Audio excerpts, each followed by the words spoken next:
Hey, clean my car, will ya? It'd be embarrassing to show the relatives a dirty car, right? The whole thing started with such words from my husband. The day before the memorial service at my in-laws, I was ordered to clean the car. If he thought it was embarrassing, he should have done it himself since he was off work. I sighed in dismay, as he always pushes the troublesome tasks onto me while he takes it easy. Reluctantly starting to clean the car's interior, I stumbled upon something unbelievable. A woman's earrings and filled out divorce papers and marriage application form. Of course, none of them were mine. The name written on the marriage document was unknown to me. It was his mistress's name. My husband was having an affair. My head went blank for a moment, but then I smirked at the corner of my mouth. How kind of him to leave such essential information. A chuckle escaped, echoing inside the car. It was interrupted by the vibration of the smartphone in my pocket. The screen showed a message from Tom's mother, Susan. I placed the documents on the seat, and instead of replying, I called her directly. My name is Michelle, 33 years old. I'm a working housewife living with my husband, Tom, who is a year older than me and whom I married 4 years ago. His family runs a general store, and I usually help out while working part-time at a nearby supermarket. Tom doesn't work at the store but is in sales at a major corporation. A general store, huh? I bet it doesn't make much money. I don't feel like taking over a shop like that. He says such things, showing his dislike for the store. I don't work at the general store every day, but I like it there, and it bothers me whenever he belittles it. Thanks for always helping out, Michelle. You're really a lifesaver. Every time I go to help, my in-laws always express their gratitude warmly. I liked both their personalities and the warm atmosphere of the store.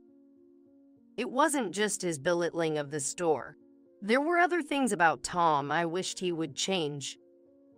We moved to a suburban house when our daughter Emily was born, but he uses his job as an excuse and hardly participates in household chores and childcare. And I work too. Sorry, Tom, I can't step away right now. Can you go shopping for me? When I was busy with Emily and asked him on his day off, he would always make a face as if he didn't want to. He would be lying on the sofa, messing with his smartphone, seemingly free. What? Of course not. I'm tired from work. Let me rest on my day off. Then, can you watch her while I go out? He nodded reluctantly, so I left Emily with him and went shopping. Our house is in a location with poor public transport, so having a car is essential. Thus, I own a compact car, while Tom has a larger family car. However, it's rarer for the three of us to go out in the car together. Tom doesn't like going out with us, and most of the time, it ends up being just Emily and me. Even if I ask him to help a bit more with the household and child care, he brushes it off. One day, after repeating such things, I got a message from Susan. It was about soon holding the memorial service for my husband's grandfather. I generally made it a point to attend gatherings at my in-laws. I wanted to show my face as much as possible for my in-laws, who I owe much to, and it wasn't hard because many of the relatives are kind. While we were heading to my in-laws' house in Tom's car to discuss this, I felt a slight discomfort. Something inside the car seemed a bit off. The passenger seat was slightly shifted, and the smell was somewhat different. These were trivial things, but oddly nagging. Feeling uneasy, I casually asked, Why does the inside of the car look different from usual? Did you give someone a ride or something? Yeah, I gave a colleague a lift. We had to go to the same place during work. Tom replied in a tone as if making small talk. I remembered him complaining about using his car for work, as he also uses it for commuting and sometimes has to go to sales visits with it. Why do I have to use my own car? Wish they'd let me use a company car. I see, that's what it was, and I was relieved. He didn't seem to be in any particular hurry, and I exhale, relieved that I was mistaken. A little later, Tom's overtime started to increase gradually. He used to come home by 7 p.m., as his regular off was at 6, but it became more common for him to return after 9, sometimes even past 10 or 11. Maybe because of the fatigue, his face looked sullen when he came home, almost as if he was radiating a "don't talk to me" vibe. Worried that I might provoke him by speaking carelessly, our conversations as a couple dwindled. Naturally, Emily was asleep by that time, and the already limited interaction with her vanished. If you're going to neglect the household, you might as well quit your job and help out. He said it out of the blue. Despite having continuously worked part-time and helped at my in-laws, this was the first time he had spoken to me so harshly. Maybe he had become easily explosive over trivial matters. Even so, I felt angry, thinking he was being too harsh. I had not neglected the household chores. I argued that I had been doing the cleaning and laundry as usual and had prepared proper meals. And what exactly is done properly? The clothes aren't folded right, and there are books not put back on the shelf. How can you say everything is perfect? He nitpicked and complained. I hadn't changed the way I did household chores. Moreover, it was usually he who left things out and didn't tidy up. Frustration with him was growing inside me. Perhaps sensing the increasing tension between us, Emily seemed to cry more frequently than before. I tried to be mindful to improve things, but I would get irritated, unable to endure Tom's constant nagging and snide remarks. Around this time, I began to receive certain suggestions from my in-laws about the general store and Tom. A few weeks later, on the morning before the day of the memorial service. Hey, clean my car, will ya? It'd be embarrassing to show the relatives a dirty car, right? I had been ordered by him to do so. If he thought it was embarrassing, he should have done it himself since he was off work. I sighed in dismay, as he always pushes the troublesome tasks onto me while he takes it easy. Reluctantly, I started cleaning the interior of the car. Checking under the passenger seat for any trash, I noticed something. Reaching out, I picked up a hairpin and several pieces of paper. The hairpin was immediately recognizable as mine. Probably dropped and slid under the seat while I was sitting there. But what about these papers? They were receipts, all unfamiliar to me. Printed on them were a gas station logo, date and time of visit, and purchased items. Definitely not mine.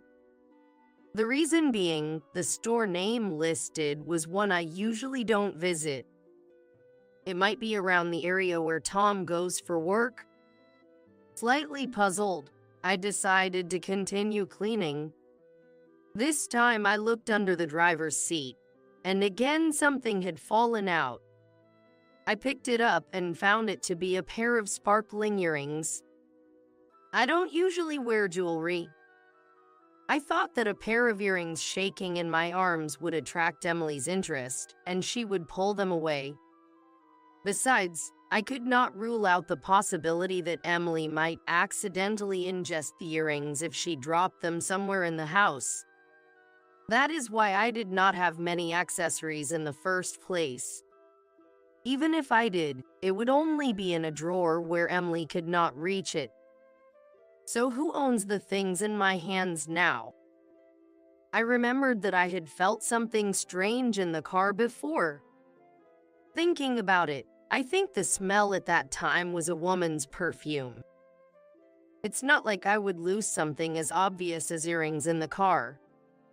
In other words, she may have left the scent or dropped the earring on purpose to make me notice her.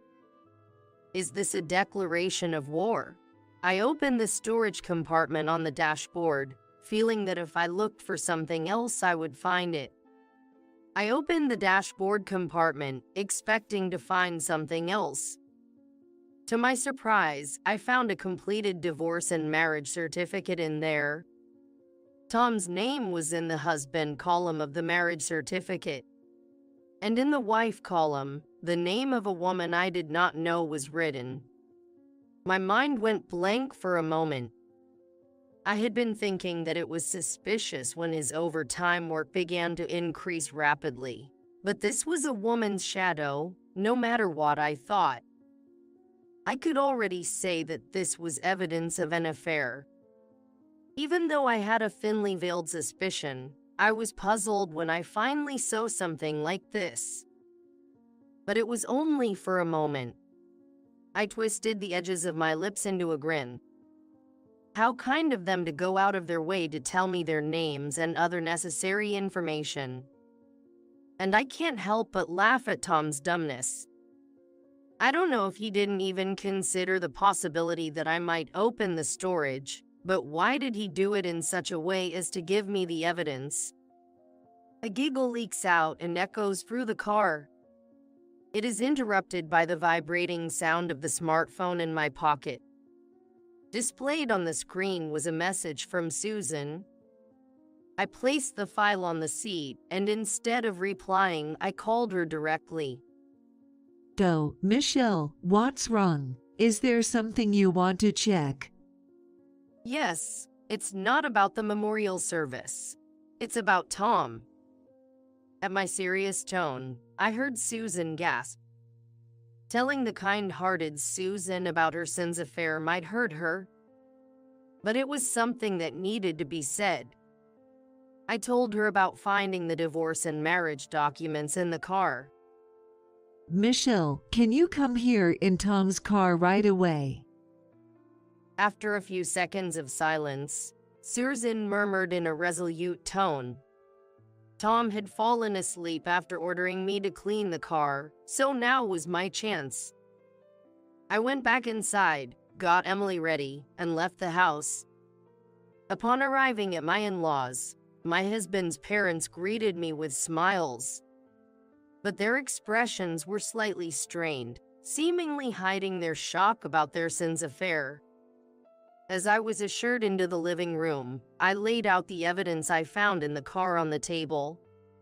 Receipts, hearings, and the divorce and marriage documents. As the table filled up, their eyes widened more and more. Have you checked the dash cam? Maybe there's something recorded on it. Encouraged by my father-in-law, James, I decided to go back to the car to check. The recorder was designed to capture not only the front view during driving, but also the interior of the car. Pressing the play button, hoping to see the face of the mistress, my heart was pounding fast. I had mixed feelings of wanting and not wanting to check. However, regardless of what was on my mind, the images began to flow. Not only the image of his lover, but also the scene of the act in progress was recorded on the screen. My in-laws were completely appalled, looking away from the screen or closing their eyes tightly in disgust. So it is true. James muttered. I immediately stopped the video, as playing it all the time seemed to make me sick too. I'm really sorry for what our son has done.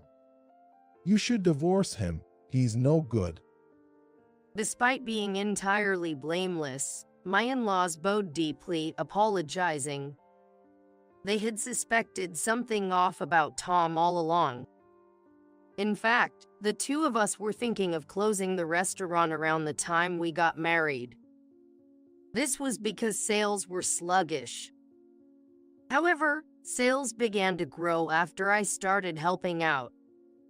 When I learned that Susan enjoyed making accessories as a hobby, I set up a website for the store and introduced it to the public, which became very popular, and the store's sales began to increase little by little.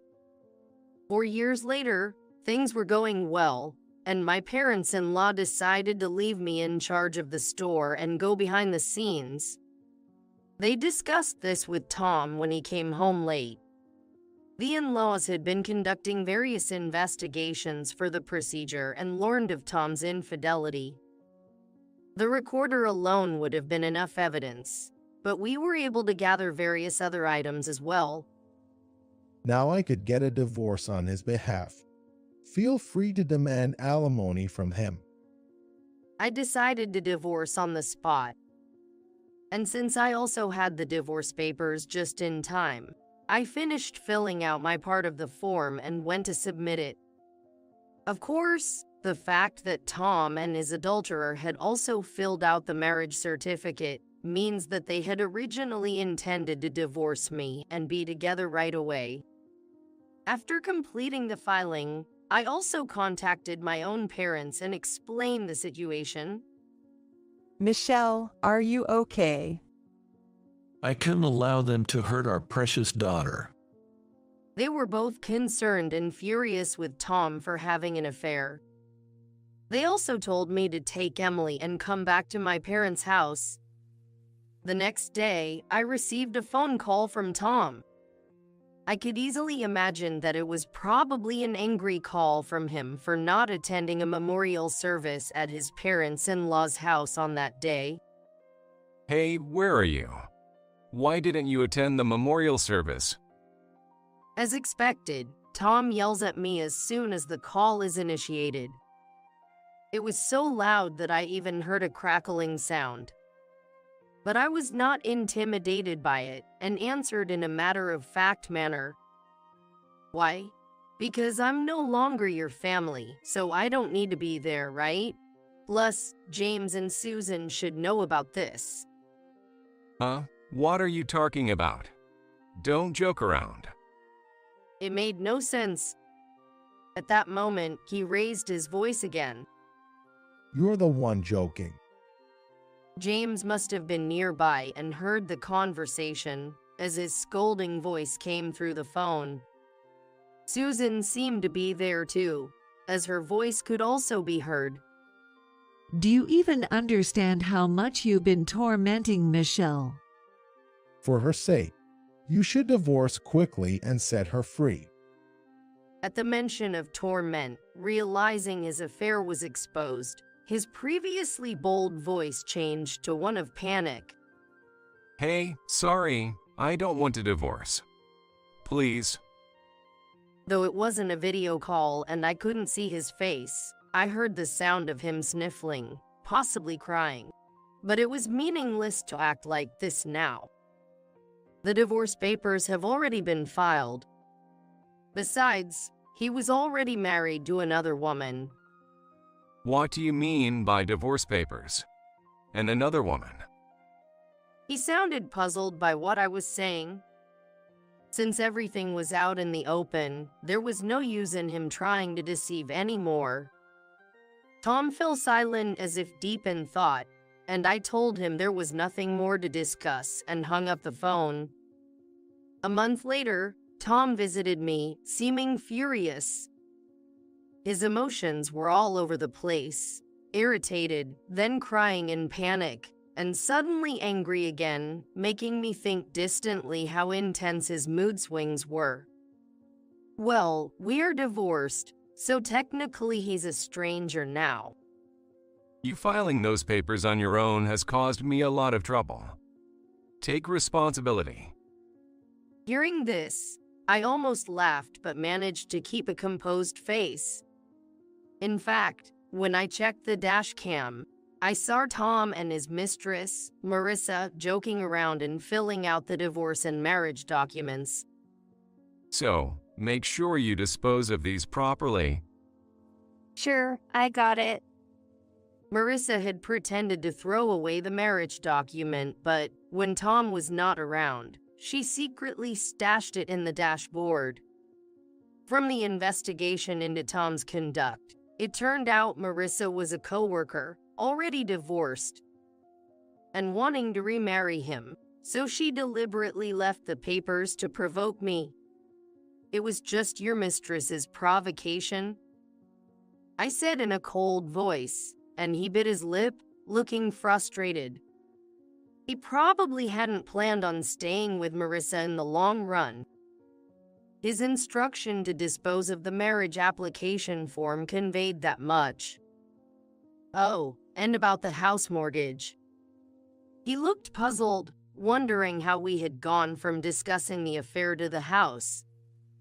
All this time, I've been covering the mortgage with my salary. But now that I no longer live there, I don't have to pay, right? My income included a part-time work at the supermarket, but the general store made more money. Even though it was a suburban house, the amount was substantial.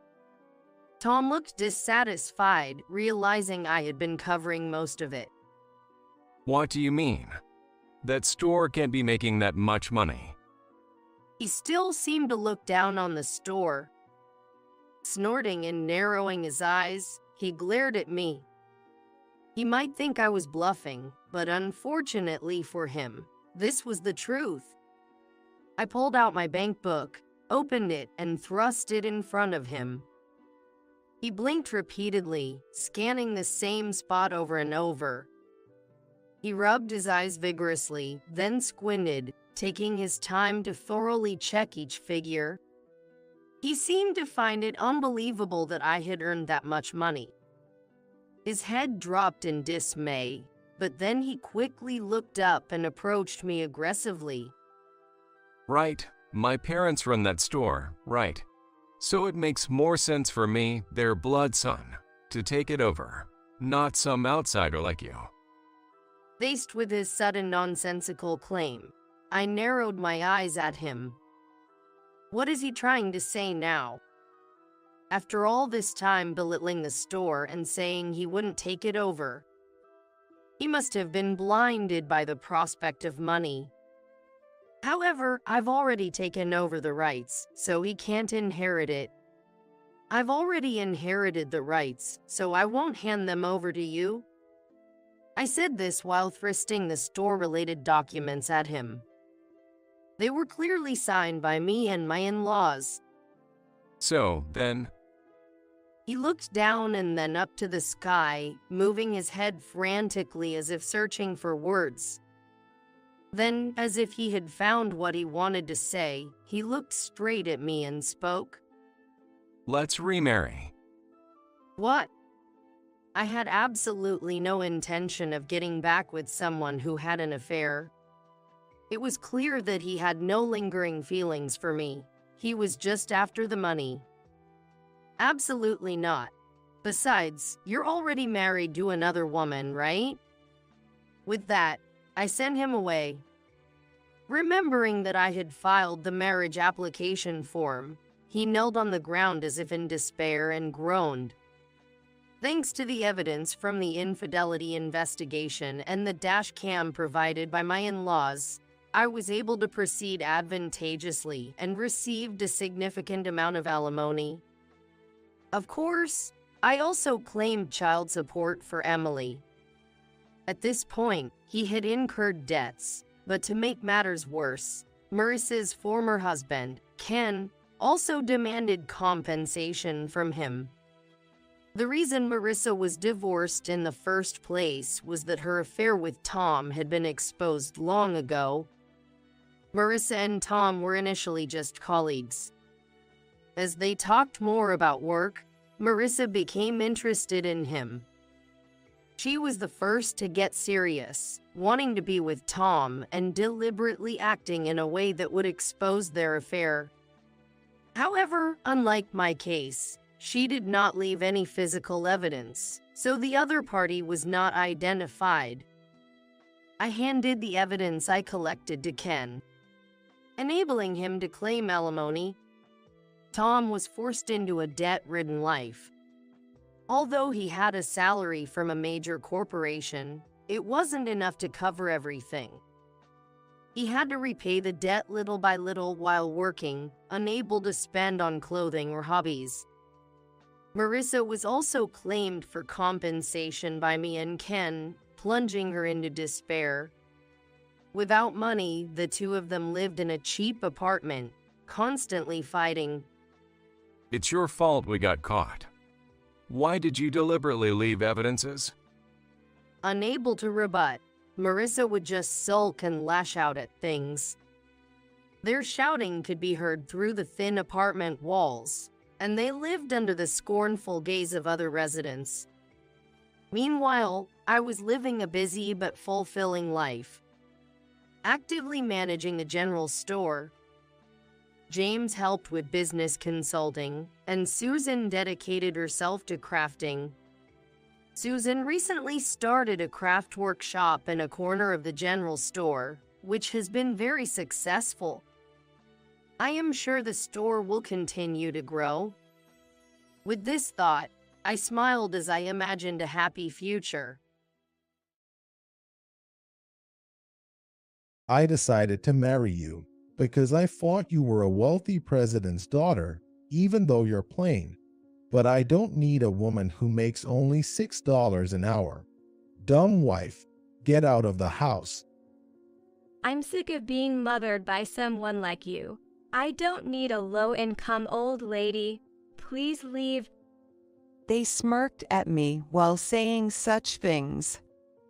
As if leaving no room for argument, my belongings had already been packed into cardboard boxes and trash bags, placed beside them. I had a lot to say, but my heart was too shredded to talk back.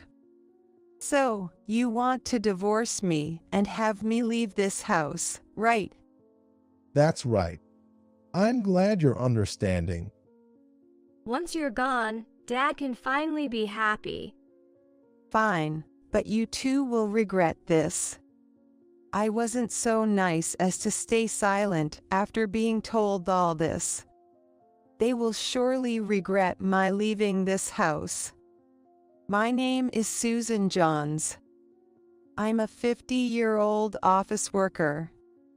I've been working at my father's company while raising my daughter, Lily, alone and managing household chores for over a decade. I married Bill, my husband, 10 years ago. Our meeting was through work. Bill was a sales representative for a client, and I always found him easy to talk to. He wasn't my type looks-wise, but I, not great at making friends, was secretly drawn to the bright and always smiling Bill. During that time, Bill confessed, and we started dating. At first, I was intimidated by the thought that we weren't a match, but he said, "Your shy nature and domesticity are charming." Our relationship was smooth and enjoyable. But one day, Bill dropped a bombshell. Actually, I have a daughter who's 10. This confession came 6 months into our relationship, right when Bill proposed. What? The news that Bill had a child was completely unexpected. I knew he was divorced before we dated, but I never imagined he had a child. I was thrilled about the proposal, but honestly, I was more bewildered. But Bill would take me to nice restaurants and places with beautiful night views. He always had something positive to say to me, the pessimist. Life with him would surely be fun. I fought, and I started wanting to marry him. Stay away from a divorced man with a child. It's bound to make you suffer. I face strong opposition from my strict father. Still, Bill promised, I will definitely make you happy. Believing that I could overcome any difficulty with Bill, we got married despite my parents' opposition. But I wish I could tell my past self that you should listen to what your parents said. Otherwise, you'll end up seeing hell. As we were getting married, I worried about whether I could get along with Bill's daughter, Lily, and whether I, who had never raised a child, could truly become a mother. The first day I met Lily. Nice to meet you, I'm Susan. Nice to meet you, I'm Lily. Come in quickly. She greeted me with a smile, grabbed my arm, and led me to the living room. You're a daughter of President, right? Wow, that's impressive. So cool. Her eyes sparkled with innocence, and it touched my heart. I could tell she was a really good kid. That day, I cooked a homemade meal. I went all out, preparing lots of dishes that kids would like. Lily stuffed her mouth with food and kept saying, "Delicious," over and over. I remember being so happy. Susan's cooking is amazing. It's nothing like Dad's. To eat this every day would be the best. She seemed to have accepted her father's remarriage surprisingly easily. What are you talking about, Lily? Dad's cooking is good too, right? Well, it's always the same dishes, and they're bland. Susan's cooking is way better. Now, I'm going to cry. You're making me sad. They joked and teased each other like that. I could see they were a close-knit family. Also, let's talk about our family finances. My husband is just an average employee at a small to medium-sized company. While I am a president's daughter, I've worked long at my father's company, holding a position and earning a decent income. So, our family's finances largely depended on my salary.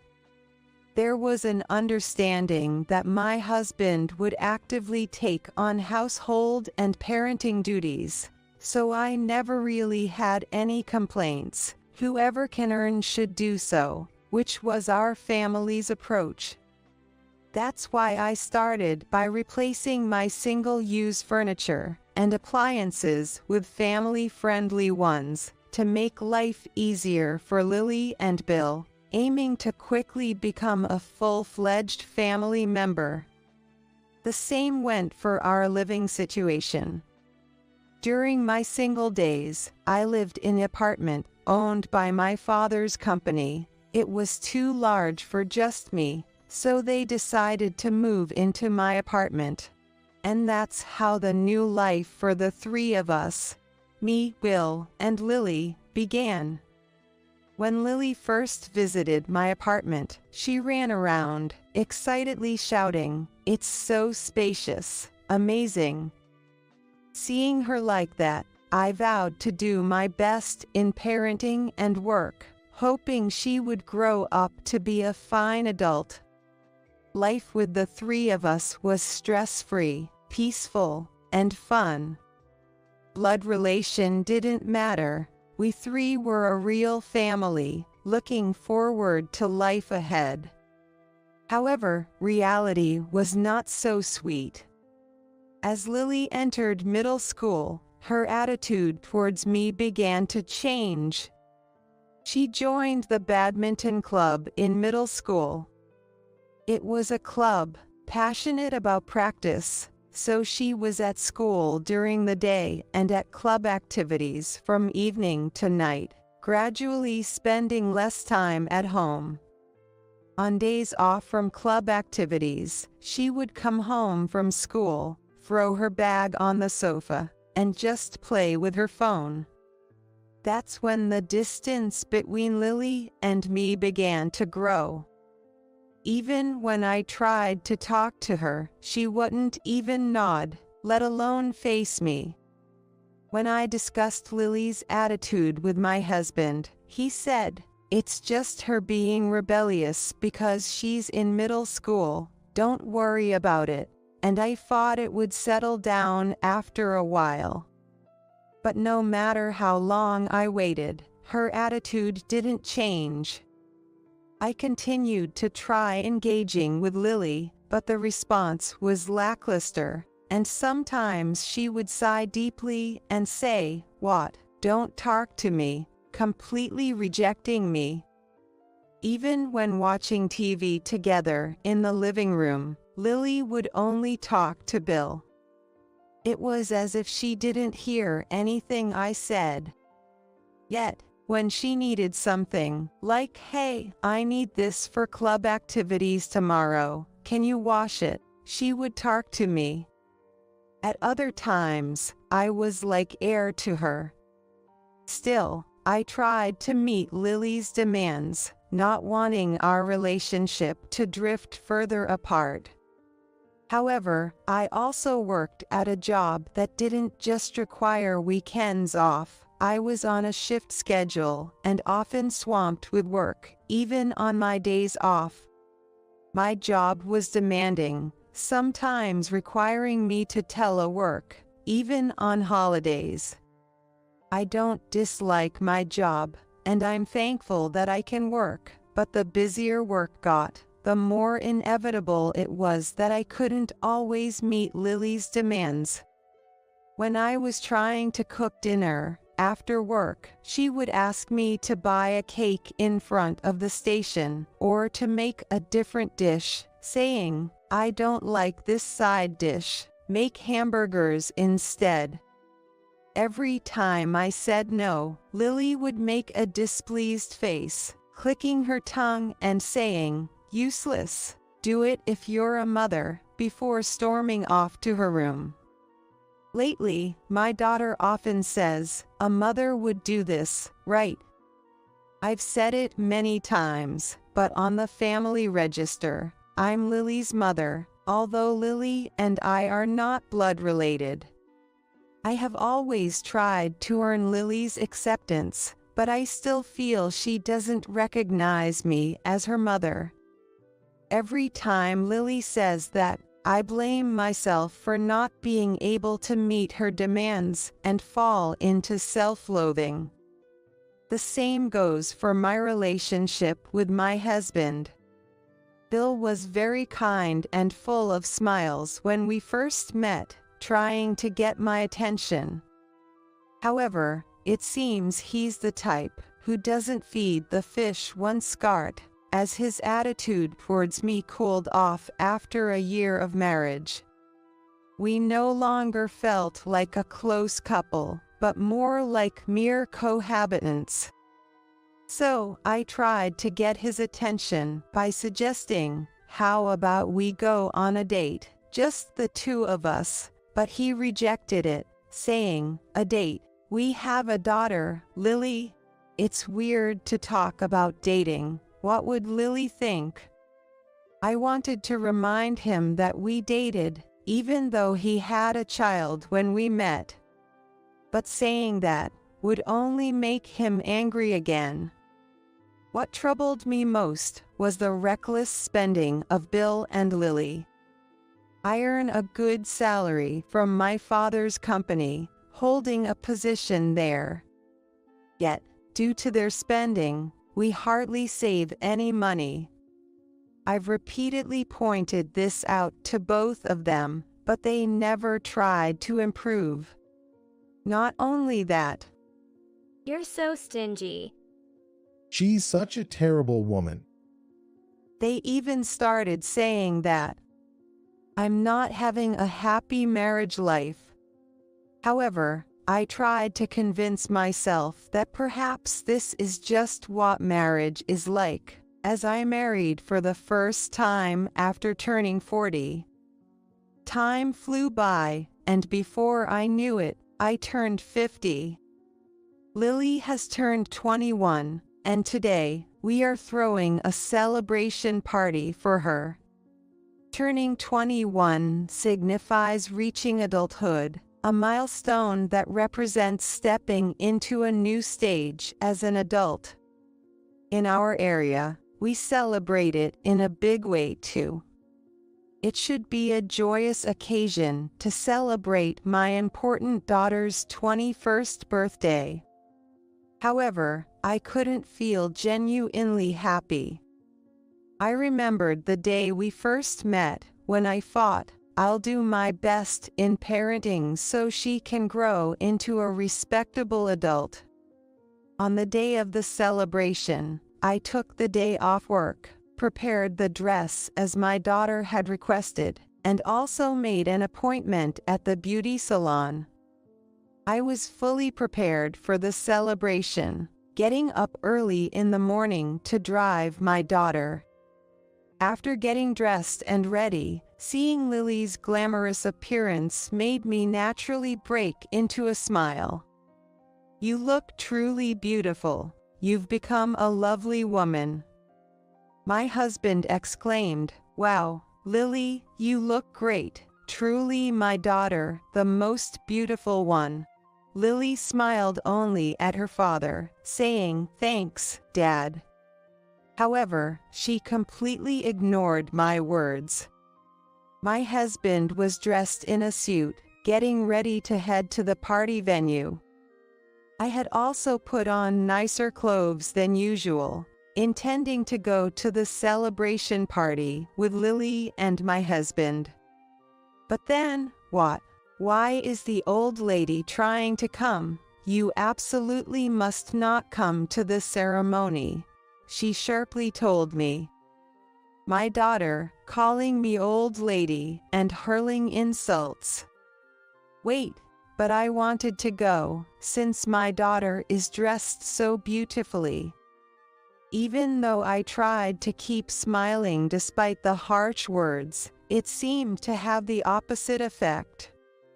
So annoying. You're a fake mother. Stop pretending to be my mom. Don't call me your daughter. Just don't come, okay? I don't want my friend to think my mom is such a plain woman. She shooed me away with her hands. I wondered if this behavior was truly that of a respectable adult. A fake mother, huh? I wondered if I had gone wrong somewhere in raising her. Duh. I let out a big sigh. They ended up going without me. Left with no choice, I decided to spend my time leisurely at home. But with my schedule suddenly cleared and nothing to do, I decided to head to the office and work. It was a stark realization of how much of a workaholic I am. After finishing work reasonably early, I returned home to find my husband sitting on the sofa, frowning and with his arms crossed. His unusual demeanor gave me a sense of unease. "What's wrong?" Why didn't you tell me? "Tell you? About what?" Your father's company is on the verge of bankruptcy. They've significantly downsized their business in America, hadn't they? It seems my father's company no longer does business with my husband's company, so he wasn't aware of the details, but he apparently picked up on these rumors from somewhere. Bankruptcy crisis, that doesn't sound quite right. But I am aware of the downsizing in America.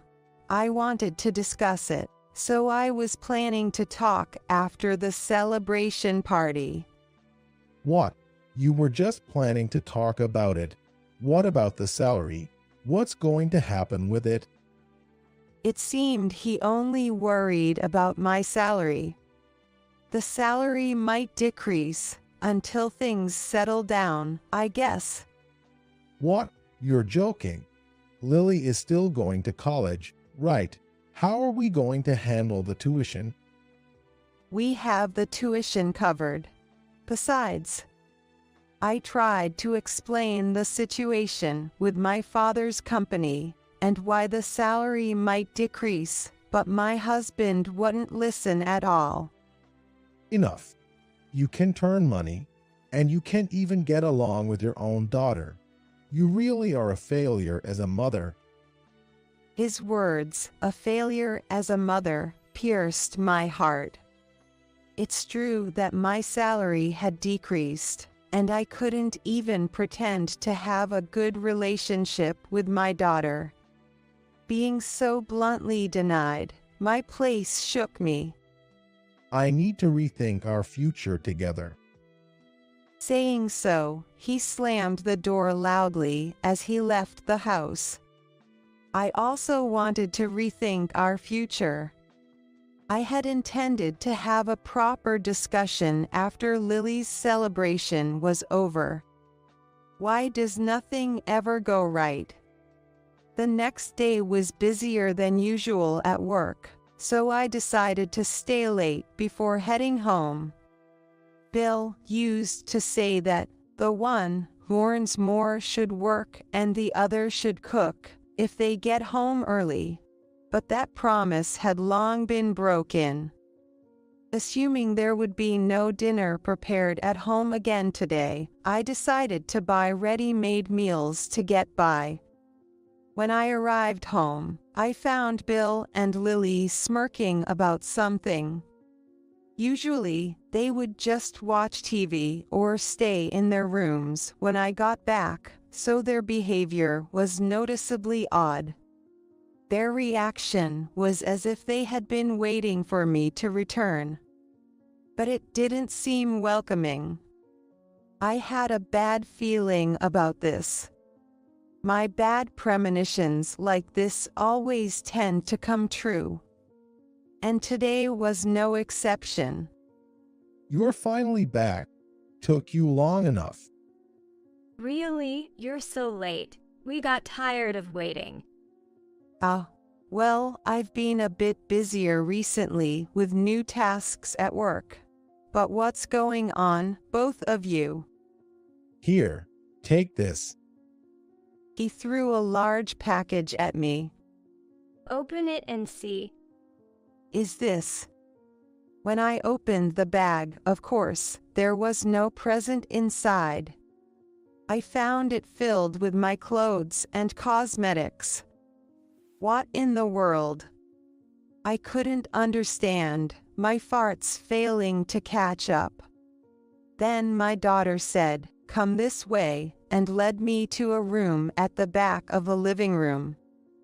Opening the door, I saw many of my belongings packed into cardboard boxes and trash bags.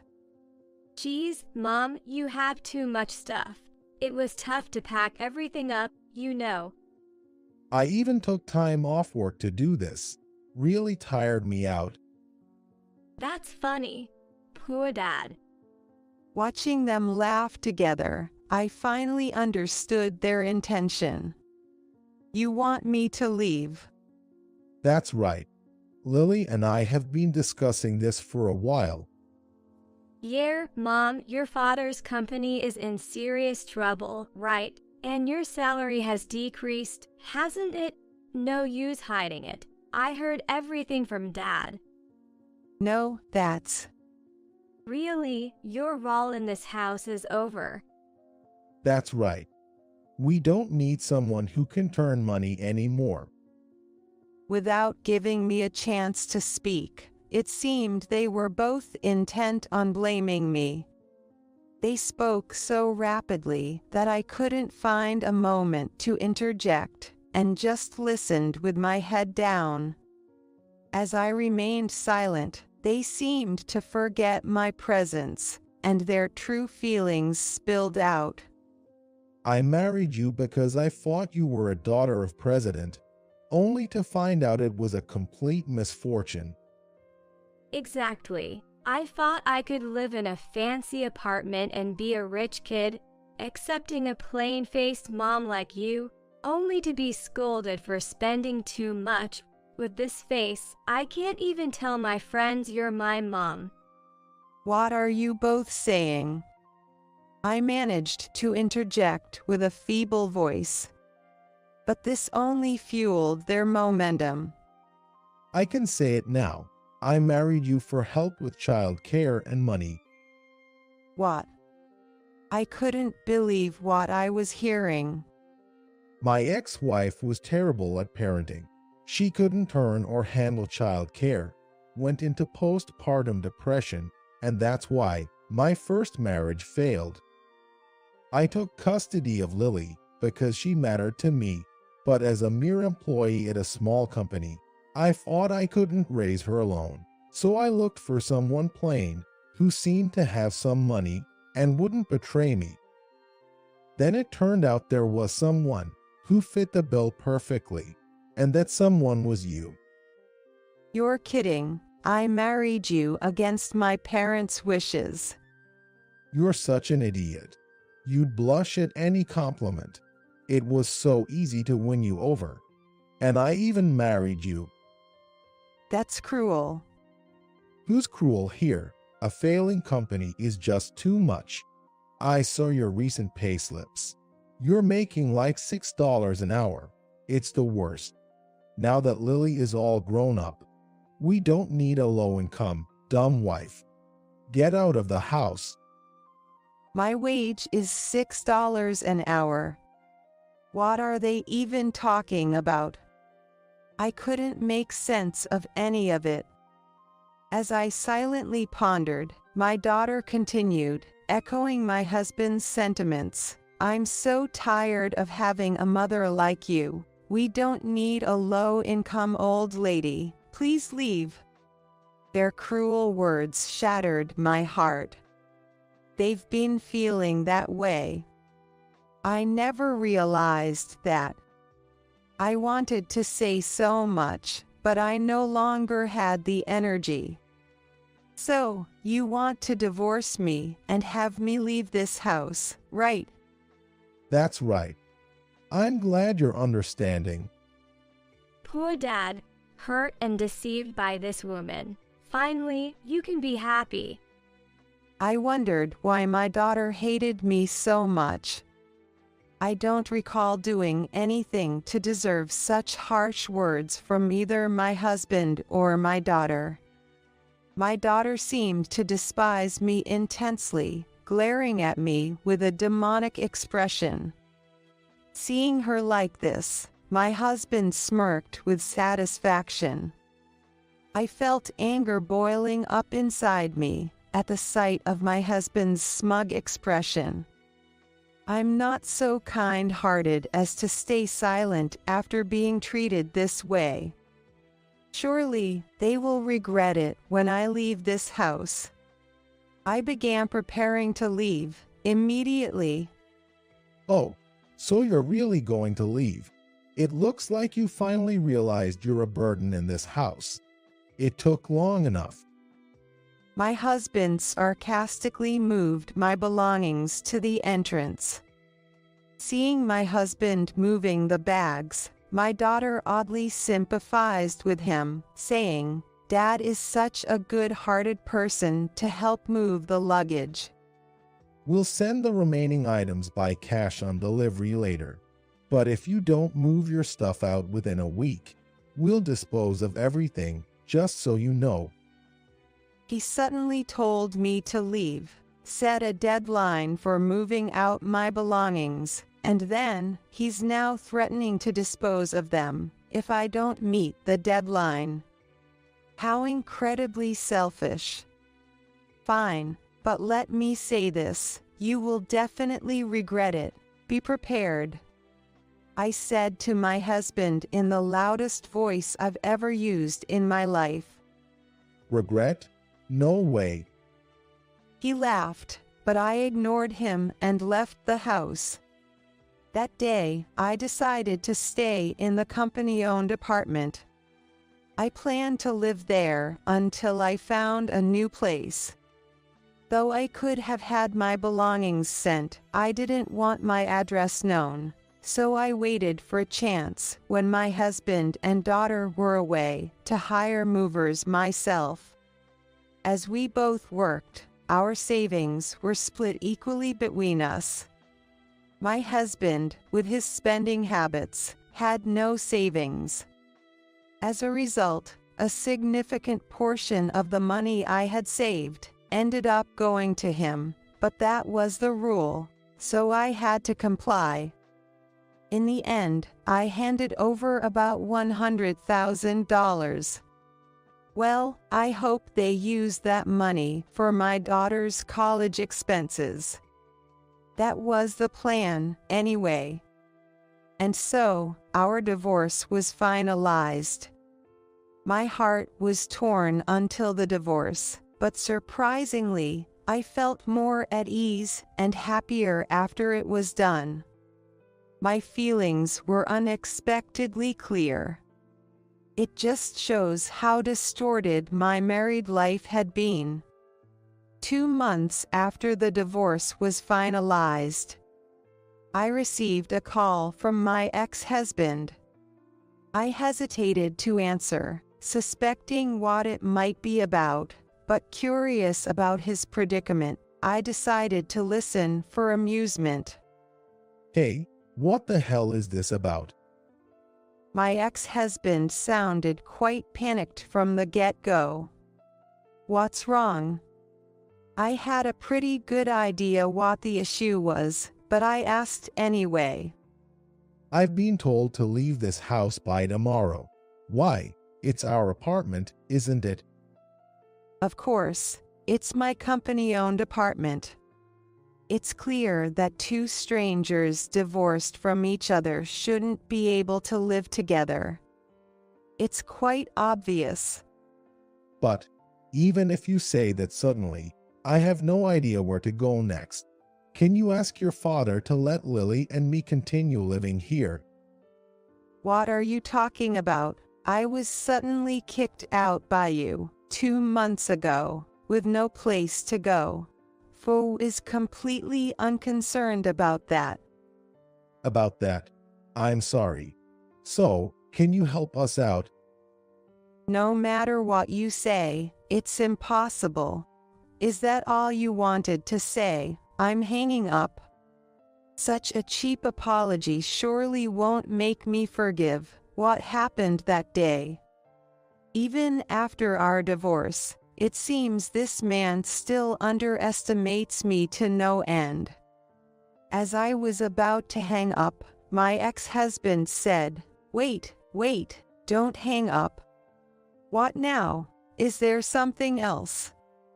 There's something I don't get. Recently, they decided to build a new high-rise near our house. The location is great, and from what I saw in the brochure, the amenities and space are impressive. When I looked into it, I found out it's owned by your company. What's the deal with that? I thought your company was in financial trouble. How could they afford to build such an amazing building? Oh, that matter. My company started a new business 2 years ago, and it's been doing really well. There's no financial crisis. In fact, it has grown into a company with annual revenues of $30 million. So, buying that building was easy. What? That can't be right. I thought your company in the US was gone, and wasn't your salary reduced? The company in the US hasn't disappeared. It's just smaller now. It still exists. We're expanding our business internationally because the potential revenue outside of the US is much greater. The reduction in my salary was only temporary during this transition period. Our company has an incentive system. My father made sure to adjust so that other employees wouldn't face a salary cut, but since I'm family, I told them it was okay to reduce my salary temporarily. My base salary was sufficient to begin with, and besides, I already had a significant new role lined up for me. Why didn't you explain such important things to me? I tried to explain, but you never gave me the chance. Besides, it's common knowledge that my father's company is rapidly growing. You would have easily found out if you had done a bit of research. You just assumed the worst, didn't you? Well, that's true, but I mentioned I had a big job lined up, and that's because I'm going to be the president of my father's company. President, you. My ex-husband was so shocked that he suddenly raised his voice. His voice was so loud that I had to pull the phone away from my ear and furrowed my brow in annoyance, thinking to myself, so noisy. Yes, I just need to live in the UK for a while to be the president. It's more convenient to work there. I delayed making a decision because you and Lily were still around. I thought I would discuss it with both of you once Lily's celebration party was over and things had settled down. My ex-husband seemed at a loss for words, and no response came from him. He fell silent, probably stunned. Hello, are you listening? By the way, after you guys abandoned me, I gladly accepted the offer to become the president. I've already set the date for moving to the UK, and soon I'll be the president of a company with annual revenues of $30 million. That's ridiculous. Unbelievable. Even during the property division, it was only $100,000. It's a large amount, but nowhere near $30 million. Such wealthy people are not common. Indeed, that would be the norm. Companies with annual revenues exceeding $30 million are rare. However, the situation changes on a global scale. It is said that the salary gap between presidents of companies that operate internationally and those that don't can be tens of times different. Our company has not been limited to the US for a long time. It has been able to grow so much because we have expanded our business internationally. All my savings were managed under my father's name because you and Lily were so reckless with money. So, I decided to entrust most of my salary to my dad, who I knew could successfully manage and invest it. But I saw a payslip with a salary of $6 per hour. What was that about? Oh, I remember you mentioned that. I thought about it afterward, wondering what you were referring to. I realized it was probably the payslip of a part-time cleaner working for us, and that's from years ago. The company has been concerned that the wages for part-time employees might be too low, so I was conducting a review. I was looking back at all the past wages. The payslip you saw is probably from years ago. Now, the minimum wage everywhere is over $9, so it's clear that $6 an hour just isn't possible anymore, if you think about it. I couldn't help but laugh at the absurdity. If he had looked closely at the payslip, he would have noticed the different name and date. He must have been desperately searching for something to use against me. Maybe that's the payslip he happened to see. But seriously, even a fool would notice that. So, I've been mistaken all this time. I let a woman worth $30 million slip through my fingers. Well, it looks that way. I'm hanging up now, and say hi to Lily for me. With that, I abruptly ended the call from my ex-husband. After that, I received numerous messages and relentless calls from my ex-husband, begging me to reconsider, but I ignored them all.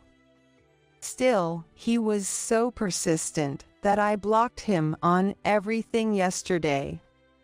3 months have passed since then. I am living in the UK now. Work has been extremely busy without a break, but I am grateful for the increased workload. With no personal troubles, I can engage in my work stress-free, so no matter how busy, it doesn't feel like a burden. Lily has called me several times since then. I'm really sorry, Mom. When I entered middle school, Dad started bad-mouthing you, saying you were cheating or mocking me. I believed all that and blamed you for everything. I'm sorry for all the awful things I've said over the years. Lily seemed genuinely remorseful, and I considered forgiving her, but her past behavior towards me, influenced by her father's words, was too harsh to simply overlook. I'd like to say it's understandable because it was what your father said, but you also had a part in this. Even though I'm apologizing like this, you won't forgive me. You are my mother. Also, you are wealthy, right? Please, I can't lower my standard of living now that I'm used to having you around. Help me out. I'll go anywhere, even to the UK. Lily's argument was that life was comfortable and somewhat affluent when I was around, without any inconvenience. But since I left, they were evicted from the apartment, and now she and her father are living in a small, cheap rental, struggling with their new life. However, her words, "You are my mother," echoed painfully in my ears, a reminder of the accusations I had faced before. It dawned on me that her apology might be momentary, not truly believing she was in the wrong. I couldn't side with Lily any longer. If her apology had been sincere, I would have forgiven her without hesitation. That's what parents do. They end up wanting to indulge their children. But our situation was different. Lily had ridiculed me for so long, it seemed impossible for her to be genuine and reconnect with me now. She had always been a child with high pride. Therefore, I decided it was time to stop being her mother.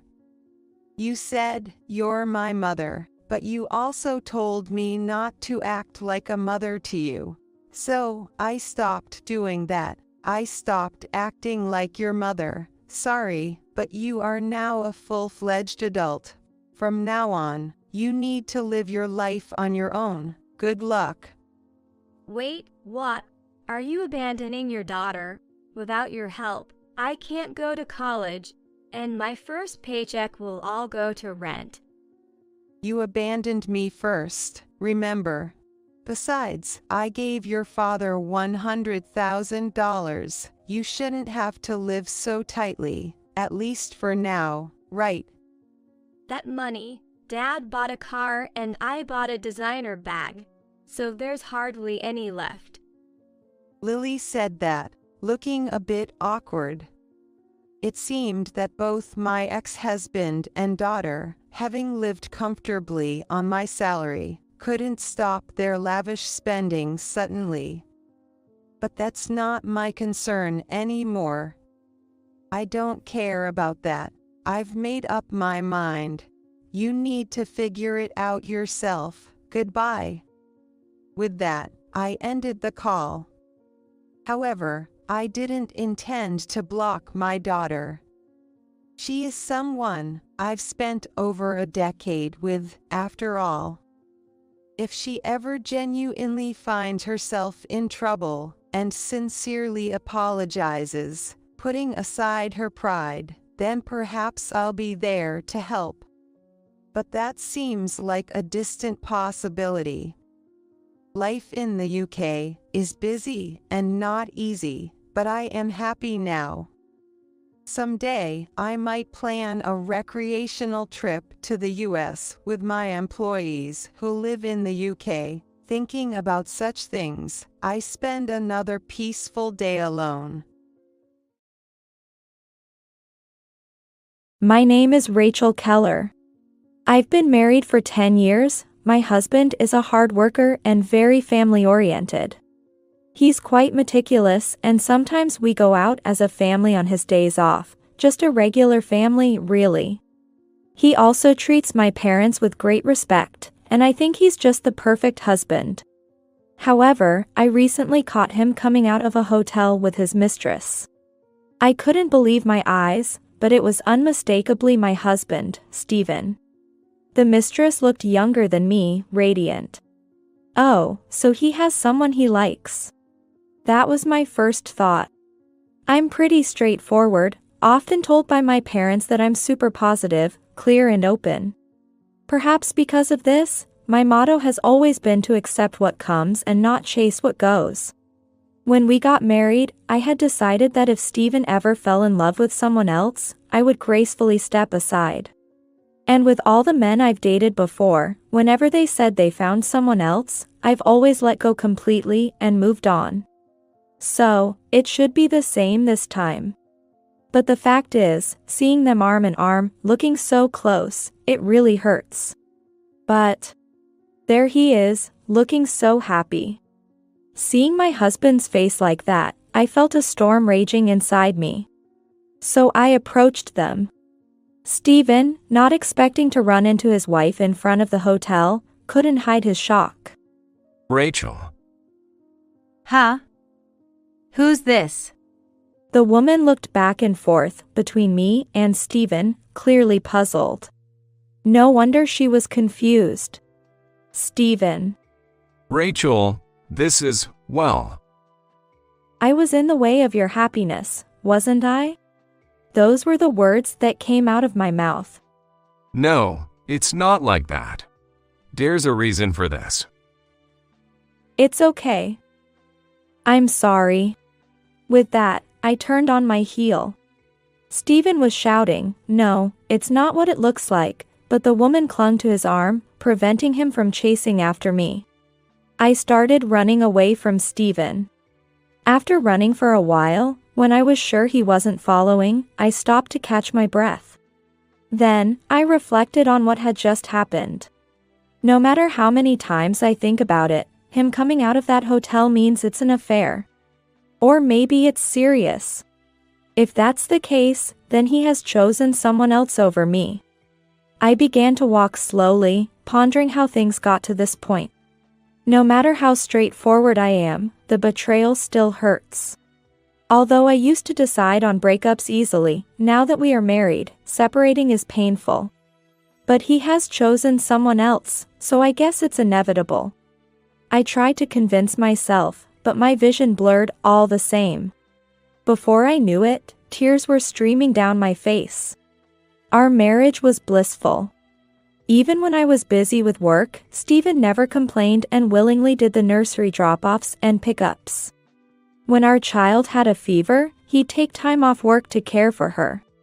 He always accepted my suggestions to go out as a family on weekends with a smile. Despite some men boasting about being the breadwinner, he never did that. Instead, he appreciated that our lifestyle was possible because we both worked. That's why I was able to focus on my career, start my own company, and expand the business. Out of gratitude to him, I bought a new house for my in-laws and gave him more than enough pocket money. No matter how tired I was, I tried to handle housework, childcare, and work to prevent him from getting stressed. I made time to visit his parents' house and show them their grandchild. It was all for my husband, who always cared for me and for our family. I believed our life together would last forever. I strive to be a good wife for that very reason. But perhaps Stephen had some complaints. I've heard that a husband's affair is sometimes blamed on the wife. That it's the wife's fault, leading the husband to be captivated by another woman. In the end, it's all my fault. Perhaps he had grievances but just never expressed them. Maybe I was too complacent, thinking everything was fine and depending too much on him. If that's the case, then maybe separating is really for the best, for his sake. If I love him, I should cleanly break it off and wish for his happiness. I know this without anyone telling me. Yet, for some reason, the storm in my heart won't subside.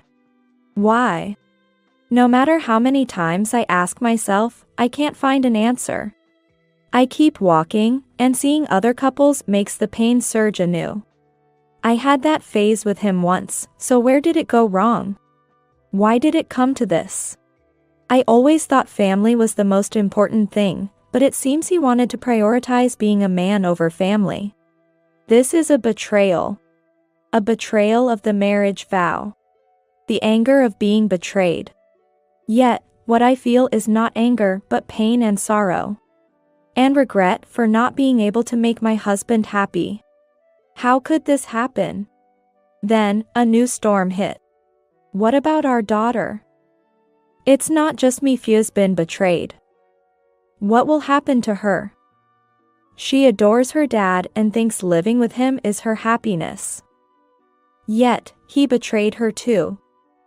Should I forgive him? Should I? Thinking of our child only deepens the agony. Lost, I find myself reflecting on our married life.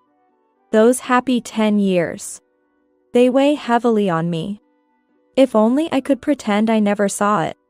If only I could act as if nothing happened. Would everything then stay the same? But can I truly call that happiness? As night fell, I walked towards the home where my daughter was waiting. When I saw the lights of our house, I stopped. And there, I made a decision for the sake of my daughter waiting for me. Stephen came home late at night. What had he been doing? Spending a pleasant time with his mistress, perhaps? While waiting restlessly for him, I cooked dinner as usual, fed our daughter, faked a smile to conceal my feelings, and put her to bed at 9 p.m. with a goodnight kiss. Was there ever a night as painful as this? No, even on nights when I was too tired to move, none were as painful as this. The storm inside calmed, leaving a gaping void in its place. A hole so deep and dark. As my daughter fell asleep, I placed the divorce papers on the table and waited for Stephen's return. When I saw the lights of the house, I turned back, thinking of the divorce papers I had picked up from the office. To think that in the 10th year, I'd be looking at such a document. I picked up the pen several times but couldn't write, sighing deeply. I had just finished writing my name. And then Stephen returned. I greeted him with a smile, welcome home. Ah, yeah, I'm back. Rachel, about what happened today. Stephen must have been pondering how to start this conversation. He spoke as if making a resolution. Removing his coat, placing his bag down, his actions as usual. It's not what you think. Please stop. I don't need excuses. Because it's my fault, isn't it? I was desperately trying to smile. Why? Why is it your fault, Rachel? Because when a husband cheats, it's the wife's fault, right? Your heart wandered because I didn't understand you, Stephen. It's all my fault. That's not true. And about her. I'm sorry. When I hear excuses, I just get angry. I don't want to yell or fight. So, let's end this cleanly. End it? Why? Because you have someone you love, don't you? Why should I stay with you when you have someone else? That won't make you happy. I don't want to leave you, Rachel. And there's our daughter Mary too. Don't talk about separating. What are you saying?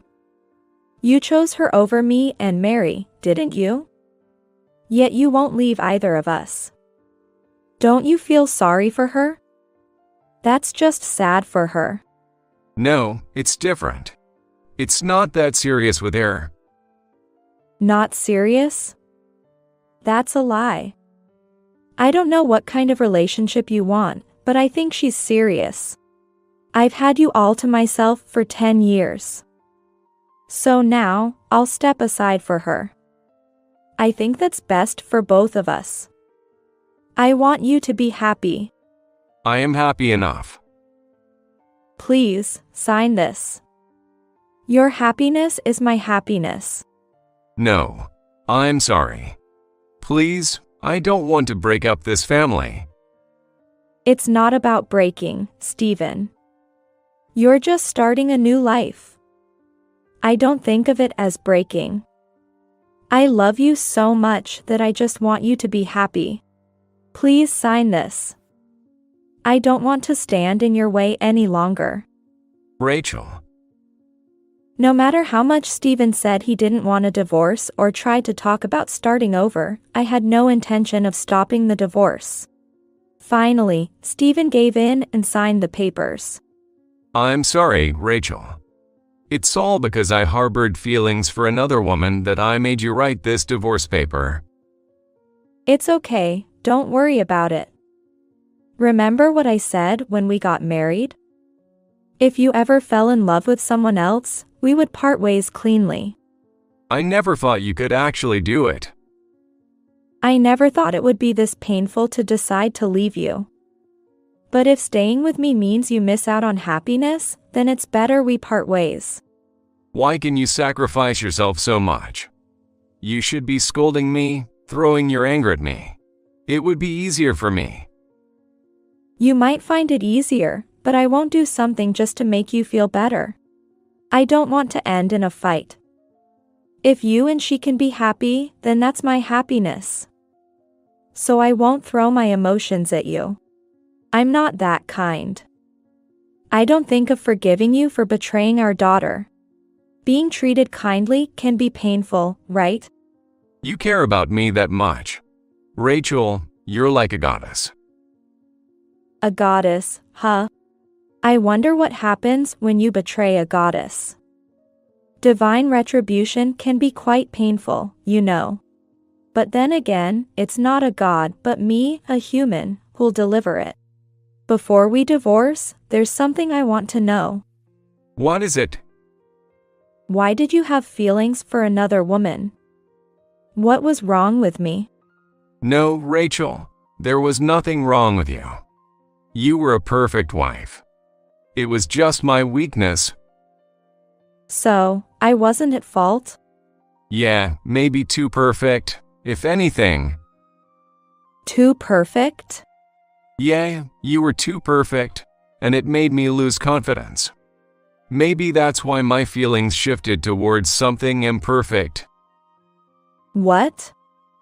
That's no excuse at all. So, can you tell me about her? Her name, age, what does she do? Her name is Sarah Parker. She's 35. Works at a cafe. I used to frequent that cafe, and that's where we became acquainted. I thought she was cute and struck up a conversation. We started going out for meals, watching movies, and gradually, my feelings shifted.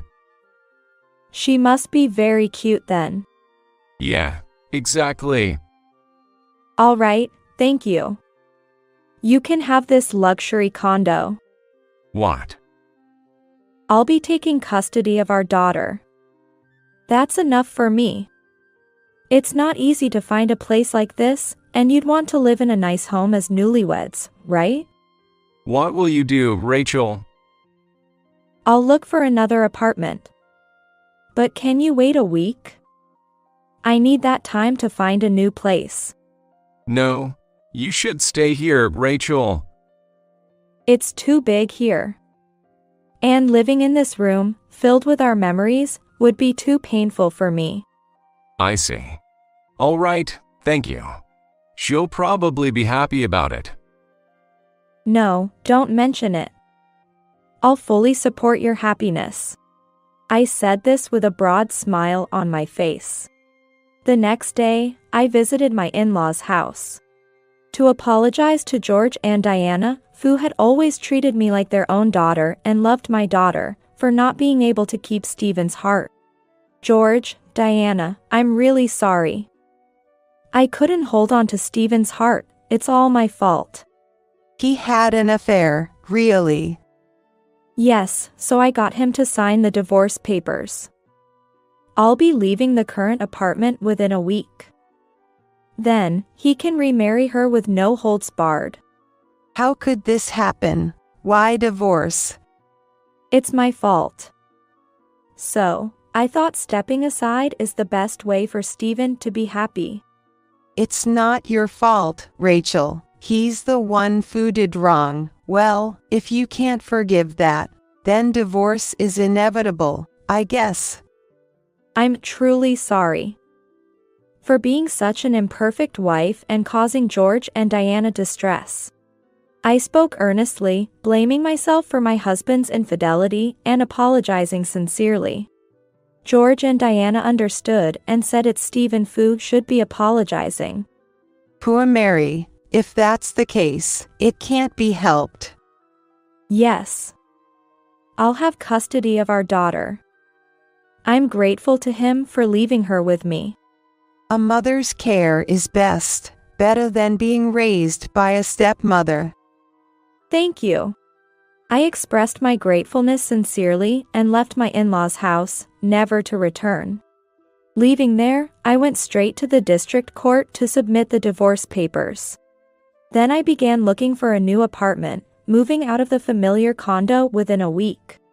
After moving, I decided to meet with the mistress. She must have heard about the divorce from Stephen. She appeared before me, looking triumphant. You're Sarah Parker, right? Yes, that's right. I submitted the divorce papers about a week ago. I believe they have been accepted, so you can remarry now. Huh? You're planning to remarry, right? Yes, I suppose. So, why did you want to meet me? Just to inform you about the divorce. I have to make sure you know you can remarry since he might not have told you. Huh, I knew about the divorce, but I didn't think you'd actually do that. Are you really that kind? Well, who knows? But I've decided to support you too. Why would you support us? I took your husband, you know? True, you could say you took him, but he chose you. So, I've decided to support you too in finding happiness. If you don't become happy, then my stepping aside would be meaningless. Huh, you really are strange. She called me foolish. But Fu is truly the foolish one. I don't think affairs are as sweet as she believes. Do you know about my husband's job? Job? Yes, what does he do? I don't know the details, but I know he was headhunted by a major company and became a department head. Yes, that's right. He's a department head with a high salary. Letting go of a man with such a high salary, are you okay with that? I've lived with him for 10 years. Now it's your turn to be happy with him. I'm fine with it. Such a kind person. But I will take alimony and child support. That's fine. He's a department head, after all. I don't know how much the alimony is, but it's probably nothing for him. Child support isn't much monthly either. Maybe he could pay the lump sum amount until your child reaches adulthood. That way, we can sever ties. That would be helpful, but it should be until she graduates college, not just until she's an adult. That's no problem at all. Don't you think he has enough money for that? If it means cutting ties with you, I'd prefer he pays it all at once. Then please suggest that to him. I will. He listens to everything I say. Good. We've moved out, so you two should live in that luxury condo. Perfect for newlyweds, right? He said he'd take the condo, so I guess that's where we'll live. Stephen is a kind man who values family, so I believe you'll be happy. I suppose so. She looked at me triumphantly again. But if he were truly kind, this situation wouldn't have occurred. A genuinely family-oriented person wouldn't stray for such trivial reasons. She must think she'll be fine. It's not that simple. I wanted to flash a triumphant smile too, but it wasn't the time for that yet, so I just kept a small smile.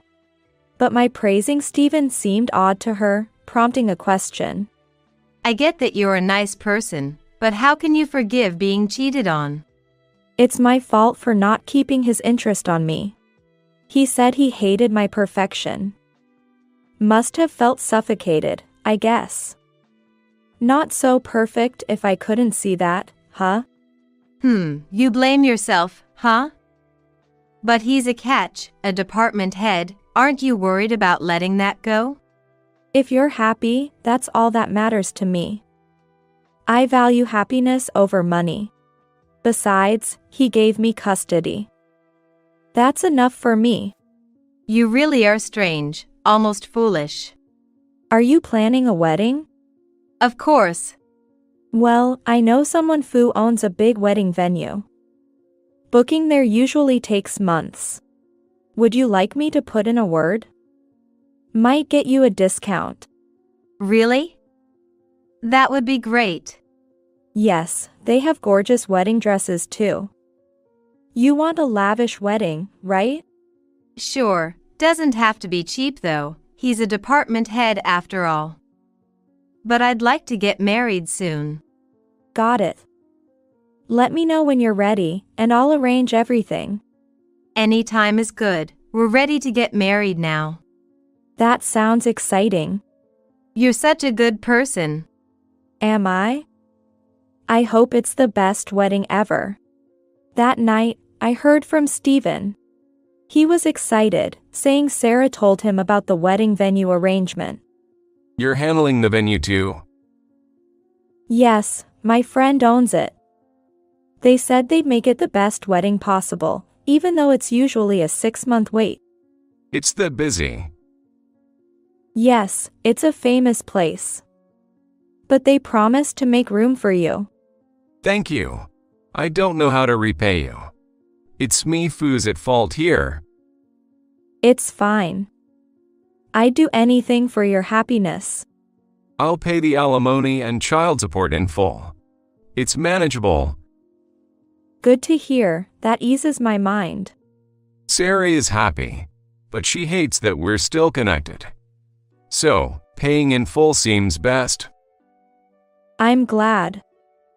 That will make life easier for me.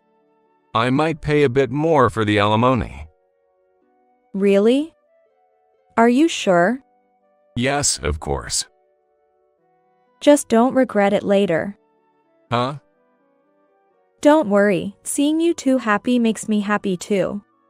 2 weeks later, a grand wedding was held, and Sarah was thrilled with her exquisite wedding dress. Sitting in the spotlight, Sarah and Stephen looked blissfully happy, like the happiest people in the world. I sat in the audience, smirking at the couple. After the wedding, as I saw them off to their honeymoon, I thought, now, the counterattack begins. They think they can be happy? You're being naive.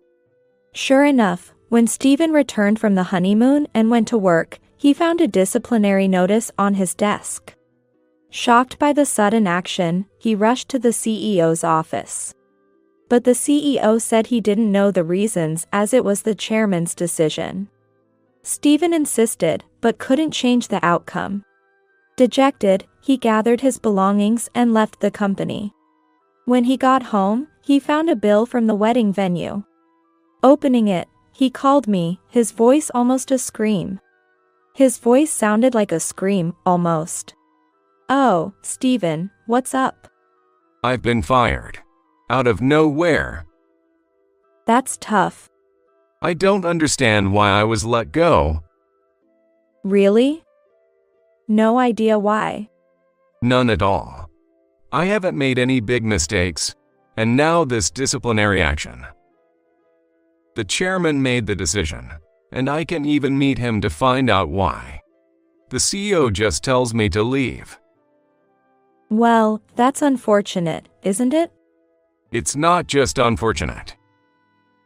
But, come on, saying that. And now, there's this huge bill from the wedding venue you introduced. That makes sense. It was a grand wedding. Sarah's wedding dress alone must have cost around $40,000. I thought it was quite a pricey one you picked. That's why the bill is so enormous. And on top of being fired. But the venue can't be helped. Being fired and the venue are unrelated. Can we get the venue price reduced? That's impossible. They already gave us a friend's discount. Can't ask for more. But I don't have the money now. You had the money for such an expensive wedding, right? That was before I get fired. And now I'm even getting billed for the condo rent. Well, of course. Why? Shouldn't it be paid for? It's a rental, Stephen. Rental? I thought we bought this condo. Didn't you know? It's a rental. Since we could rent the luxury apartment for a reasonable price, I passed it on to you. You can't rent the penthouse in a tower for that amount, you know. But I don't need it. It's fine for a family, but it's just me and my daughter. I can't believe it's a rental. You thought you owned it? Yes, exactly. That's unfortunate. But now there's nothing you can do about it. If it bothers you, just move out. She's complaining. Why do we have to move out of the luxury condo when we just got it? I told her we have no money, but she doesn't care. Plus, we paid for the honeymoon with credit cards, and the bill is coming in 2 months. There's no way we can pay it. Well, that's your problem, not mine. You were the ones who spent the money. But this means misery, not happiness. Can you lend us some? Give back the alimony and child support I paid in full. That way, we can get by for now. No way, I'll never see that money again if I lend it to you. Oh man. Why was I fired? Because you had an affair. What? How do you know the reason? If it's true, what a terrible chairman. Isn't firing someone over an affair too much? Well, the company doesn't tolerate such behavior. Why do you know all this? Simple, because I'm the chairman. What? No way. I knew you started a business, but chairman. How come it's my company? Huh? Realized it? When you were thinking of quitting, why do you think a completely different company offered you a position as a head, huh? I thought it was because of my skills. Come on, that's not it. I arranged for your headhunting. What? But you said you were just an office worker. I started that company. Once it was on track, I wanted to focus on family, so I made my cousin the CEO. In exchange, I became the chairman and told you I was an office worker. That way, your pride was intact, and I could take care of our daughter. This is insane. I was just dancing in your palm. Exactly. But firing me is too harsh. You're the one who betrayed, remember? You said you wanted me to be happy. Yes, I wanted you to be happy. Now the shock of hitting rock bottom will be greater, right? That's cruel. Happiness has its downside. But you chose that woman, so you'll be fine, right? Good luck. Stephen kept saying, this can't be real, but I was smirking triumphantly. He kept contacting me to let him return to work, but of course, I refused. After enduring such frustration, why would I offer a helping hand now? There's no way I would do that. Ultimately, unable to find a job and faced with the enormous wedding and honeymoon bills, plus the alimony he owed Sarah, Stephen had to take out large loans. Forced by Sarah's insistence to stay in the luxury condo, They eventually had to move to a rundown apartment. Sarah is constantly ripping into Steven, saying, "This is such a scam," practically every day. Steven finally found a job at a small factory as a temporary worker. Ridiculed by colleagues, his pride shattered. Even working himself to exhaustion, his salary is only about 1/10 of what he earned when he was a department head. When he asked Sarah to work too, she retorted, "Don't joke. This isn't what I signed up for." Eventually, overworked to the point of collapse and needing hospitalization, he couldn't afford it. Sarah, disgusted, divorced him after 6 months. Now he lives alone in that shabby apartment. I return to my job. I'm teaming up with the CEO while I serve as the chairman. Though the condo is smaller than before, the view with my daughter is still the best, proving once again that luxury condos are superior. Hey, ugly. Your child is as defective as you. As soon as we reunited for the first time in 13 years, my ex-husband stared us down from head to toe, my daughter and I, who was sitting in the wheelchair I was pushing, before hurling those words at us. I was instantly enraged and about to hurl a barrage of foul language. "What's wrong with my daughter?" The one who spoke up was my current husband, Richard. His deep baritone voice resonated well, not just catching my attention, but also turning the heads of those around us. However, I might have been the only one to notice the icy undertone in his voice. Looking back at my ex, Michael, his face had turned pale. My name is Susan. I'm 35 years old. I'm a stay-at-home mom living with my only daughter, Maria, who's 3, and my husband, Richard, who's 3 years younger than me. The house we currently live in was originally built by Richard's parents, but soon after Richard and I got married, his grandmother passed away suddenly. Not wanting to leave his grandfather, who was now living alone in old age, to fend for himself, his parents handed over the house they had been living in to us and moved in with his grandfather. But caring for his grandfather was just one reason. They were probably also worried about Richard, who had just started his own business and wanted to help by giving us a place to live without rent. That was a major factor. I was so grateful for my in-laws' kindness. Until Maria was born, I would visit his grandfather's house every other day to help out with things like hospital visits and housework. After Maria was born, I slowed down a bit, but still made it a point to visit with Richard at least once every 2 weeks. We would help out in any way we could at the time, and sometimes, to give his grandparents a break, we would take care of his grandfather so they could go out and relax at a day spa. I'm truly grateful for all the help you give, especially during the tough times of parenting. She's right. Richard really married a wonderful person.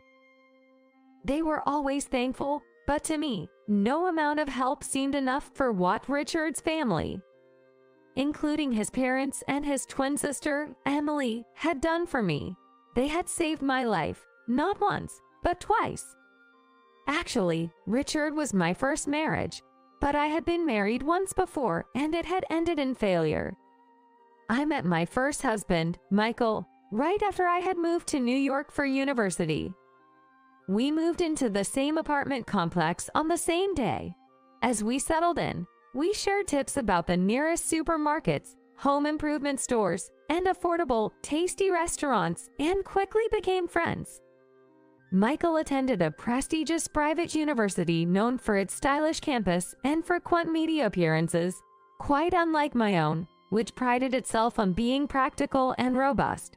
Michael himself was also tall and slender, and what you would call handsome. There are a lot of students from metropolitan areas at my university, and people from rural areas like me can hold their heads up. But you and I are in the same boat, Susan. It's more comfortable not having to put on airs. He would hang out in my apartment so often that eventually, we began living together like a couple. Back then, I couldn't believe I was dating a guy as good-looking as Michael. I might not have the glamour of the female students on Michael's campus, but I can be a place where Michael feels at ease. I would think, naively happy to cook, clean, and do laundry like some kind of housemaid. Of course, no good man would make his partner feel comfortable right from the start of a relationship. That comfort was just shorthand for it's comfortable for the man, a complete self-centeredness. But as they say, love is blind. I completely ignored Michael's selfishness. If only I could quit my job. The allowance from my parents isn't enough, and my classes are getting harder. If he said such a thing, why not move to a slightly larger apartment? Don't worry about the rent. I offered that we move into a newly built apartment near the apartment where we met, and that I pay the full rent. Michael, of course, agreed with my proposal, but for some reason, he insisted on keeping both our phone lines separate. When I questioned it, As soon as I entered high school, my dad got stationed in England, and my mom went with him. They're pretty strict. If it gets out that we're living together, not only will my allowance stop, but I might even be told to drop out of school. You wouldn't like that, would you, Susan? And even Susan's parents, as much as they might expect us to get married eventually, would be saddened to know we're cohabitating. Michael said with unusual seriousness. At that moment, all I could focus on was the eventually get married part, and I didn't think too deeply about the rest. However, this full-time cohabitation began to weigh heavily on me financially. Since the apartment lease was under my name, I inevitably had to cover not only the rent but also the electricity, gas, water bills, and even the landline and internet fees. Of course, at first, he said, since you're covering the rent, I'll pay more for utilities, sounding quite noble. Sorry, Susan. I'm broke again this month because of social obligations. I need to start considering job hunting soon. So when friends or classmates invite me out for drinks, I find it hard to say no. I ended up covering everything. I was also paying for groceries. Even the beers Michael drank after his shower came out of my wallet. Michael only contributed to the occasional pizza delivery when his friends came over. And every time he invited friends from his seminar or club to our place, he'd say, if they find out we're living together, they'll tease us for sure. I haven't told them about you, making me leave the apartment for the day. But since I spent all my time outside of university classes working part-time and doing housework, I didn't have a single friend to chat with or hang out with. So I had to spend the night in cafes and chain restaurants. The summer was tough, but waiting on a park swing in the cold winter mornings until I could afford to go home brought me to tears, wondering what I was even doing with my life. By the time we were both in our 4th year of university and seriously job hunting, I finally snapped at Michael, contribute a bit to our living expenses. You're practically a freeloader now. He immediately switched to a soothing tone. Sorry. I was just taking advantage of you. Don't be mad. He blatantly tried to appease me. The next day, he unexpectedly came to pick me up from my part-time job and clean the apartment, preparing dinner with flowers, wine, and cake he seemed to have gotten from a high-class supermarket. Throughout our long relationship, it was as if, for the first time, I was truly moved by Michael's thoughtfulness, which culminated in him presenting me with a ring from a famous brand at the time. I can only afford this right now, but someday I'll buy you a diamond worth 3 months of my salary. I remember the moment he said that and slipped the ring on my finger, feeling the happiest I've ever felt in my life, echoing a line I must have heard somewhere. However, that memory of happiness was the only one of its kind. I'm torn between getting a job and studying abroad. But if things stay as they are, I'll rely on Susan again. It's a crucial juncture, so I want to try being alone for a while. He said so and suddenly left me to share an apartment with his friend. I felt anxious, but I managed to hold on since he had some belongings to leave behind, and we still communicated twice a day through emails and calls. I can't mope around. I've got to hustle and find a job too. With that change in spirit, I got an offer from my first choice mid-tire trading company. But around that time, strange calls started coming in on the landline registered under Michael's name. They automatically went to voicemail, and I would absent-mindedly listen to the messages being left, which included unsettling phrases like "it'll be trouble if you don't repay by this week," and "don't take us lightly." I hurriedly contacted Michael's cell phone, but all he said was, "It's nothing, don't worry about it." Eventually, letters with words like collection notice and final warning began to arrive in the mail. I finally confronted him about it. Stop nagging me already. After all, I've done with an ugly defect like you. The least you can do is pay up. And just like that, he got mad and stopped answering my calls. Deceived by his constant contact, I was shocked to realize that I hadn't asked Michael for his new address. When I tried asking the university, they told me they couldn't give out that information to someone unrelated, leaving me desperate for any clue. So I started opening the cardboard boxes Michael had left in his room. Inside, I found nothing but documents from various financial companies hinting at debts, old clothes that seemed worthless, and a used-up old laptop. There was nothing about Michael's parents' address in England or any clue about where he might be living now, making me realize I was just a source of money to him. But things got worse. Not long after losing contact with Michael, two men in suits showed up at my apartment, claiming I was Michael's wife and had co-signed his debts, demanding immediate repayment. The additional blow at a time when I hadn't even recovered from the shock of being abandoned by Michael was enough to crush me. What saved me was Richard and his family, who would become my husband. That's why I wanted to do anything I could for my in-laws and husband. However, while pushing my daughter Maria's wheelchair through the mall, I unexpectedly ran into someone. It was Michael, the man who had betrayed and abandoned me 13 years ago. Realizing I was staring in disbelief, he unabashedly ogled both my daughter in the wheelchair and me, then approached us with a distasteful smirk. Hey, ugly. Your child is as defective as you. He said, starting off with an insult. The thought that he would insult not only me but my innocent daughter made my blood boil. But then a man stepped suddenly in between us. That was my husband, Richard. Is there a problem with my daughter? Richard asked, his clear voice drawing the attention of passersby who stopped to see what was happening. Yet, Michael, faced with Richard's question, turned pale and didn't retort. Maria and I were wondering what was going on and looking back and forth between Michael's and Richard's faces. But Michael, unable to bear the stares of those around him, turned to Richard. This is a private matter. It's none of your business, is it? He snapped back. But Richard, without a flicker of emotion, responded. It is my business, which is why I'm speaking up. Otherwise, I wouldn't bother talking to someone like you. He said with a snort of laughter.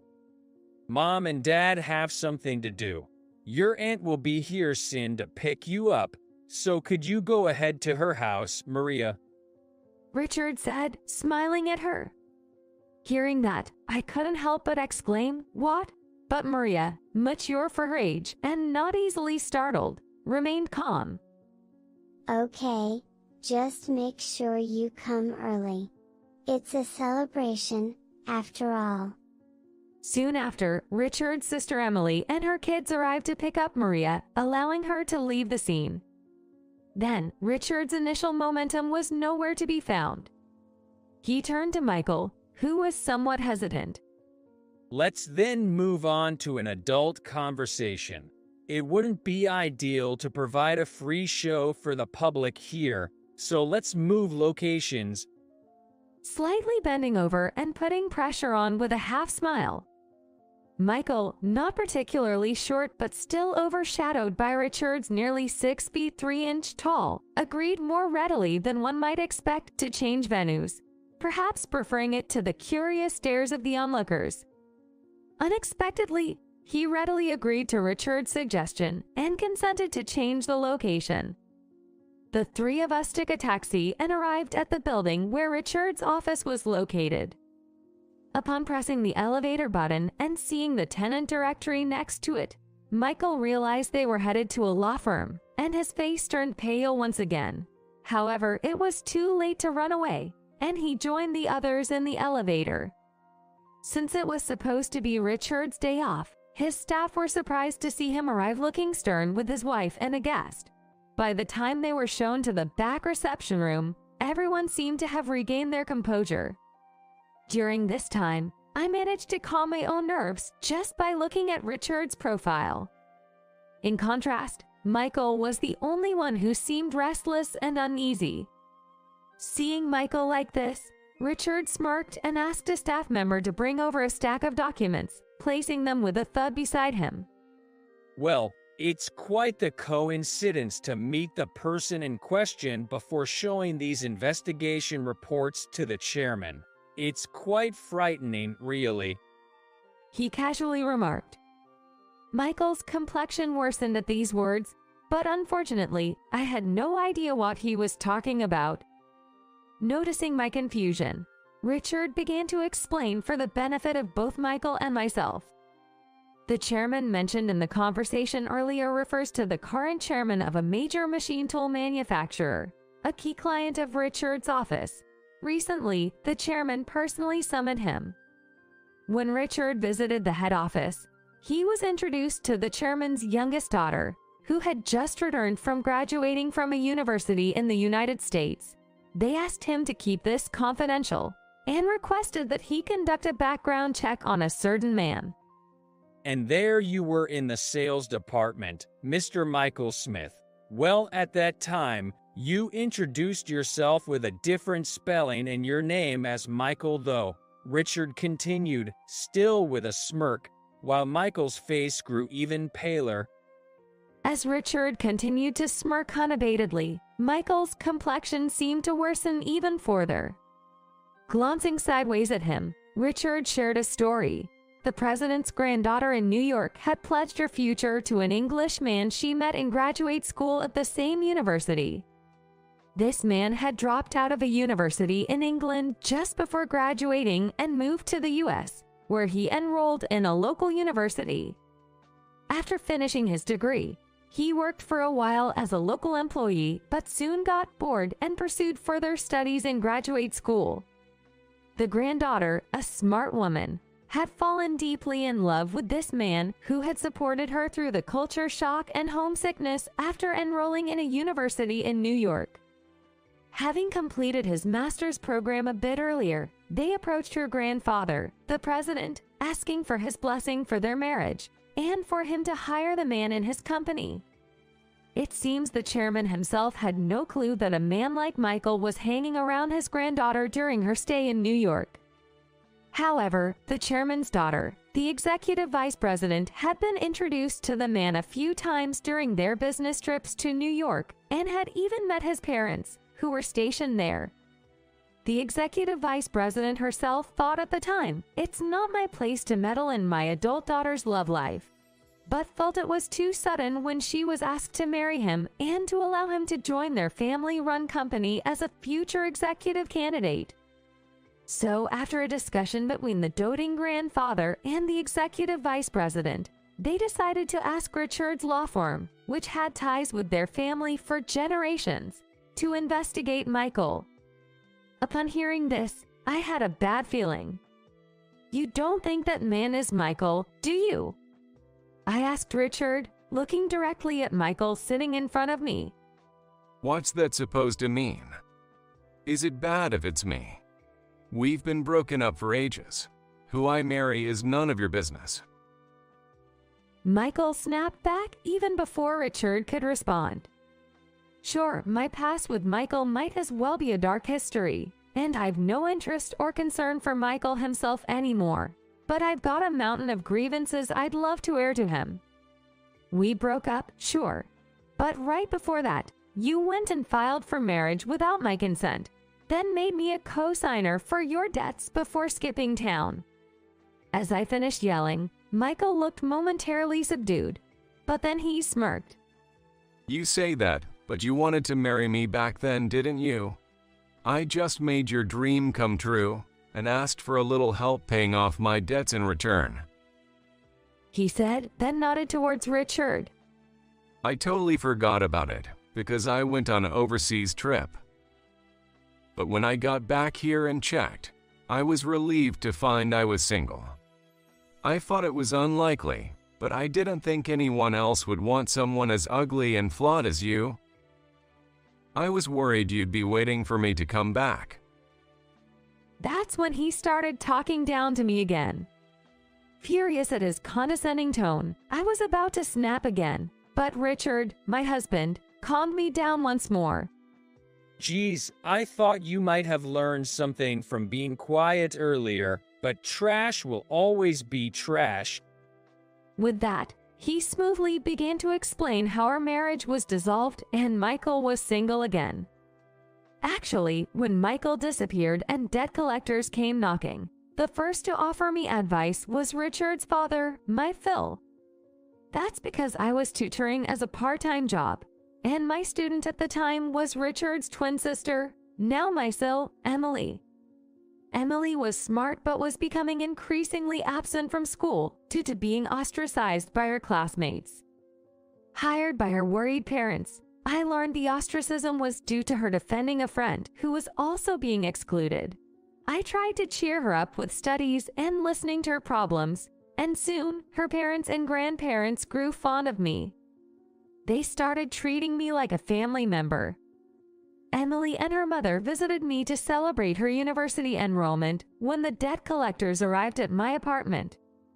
Shocked at my haggard appearance, she became furious upon learning I was tricked into marriage and made a co-signer for debts. Emily immediately contacted her father and grandfather, who brought me to this law firm. From there, both my father and grandfather pulled out all the stops, running around to resolve the situation. First, they initiated mediation to invalidate the marriage that had been registered without my consent. At the same time, they negotiated with the financial institutions to invalidate my being made a co-signer for the debts. It must have been tough, but my father and grandfather are pretty savvy in this field, so in the end, everything worked out.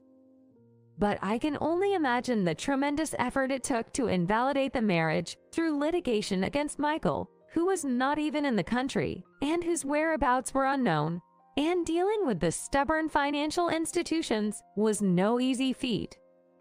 Meanwhile, overwhelmed by this unexpected disaster, dumped by Michael, and all the commotion causing me to graduate from university barely, I wondered how on earth I would afford the attorney's fees after losing the job offer I had secured. That's when my Phil offered me a job at this firm, saying it was okay to work here if I had nowhere else to go.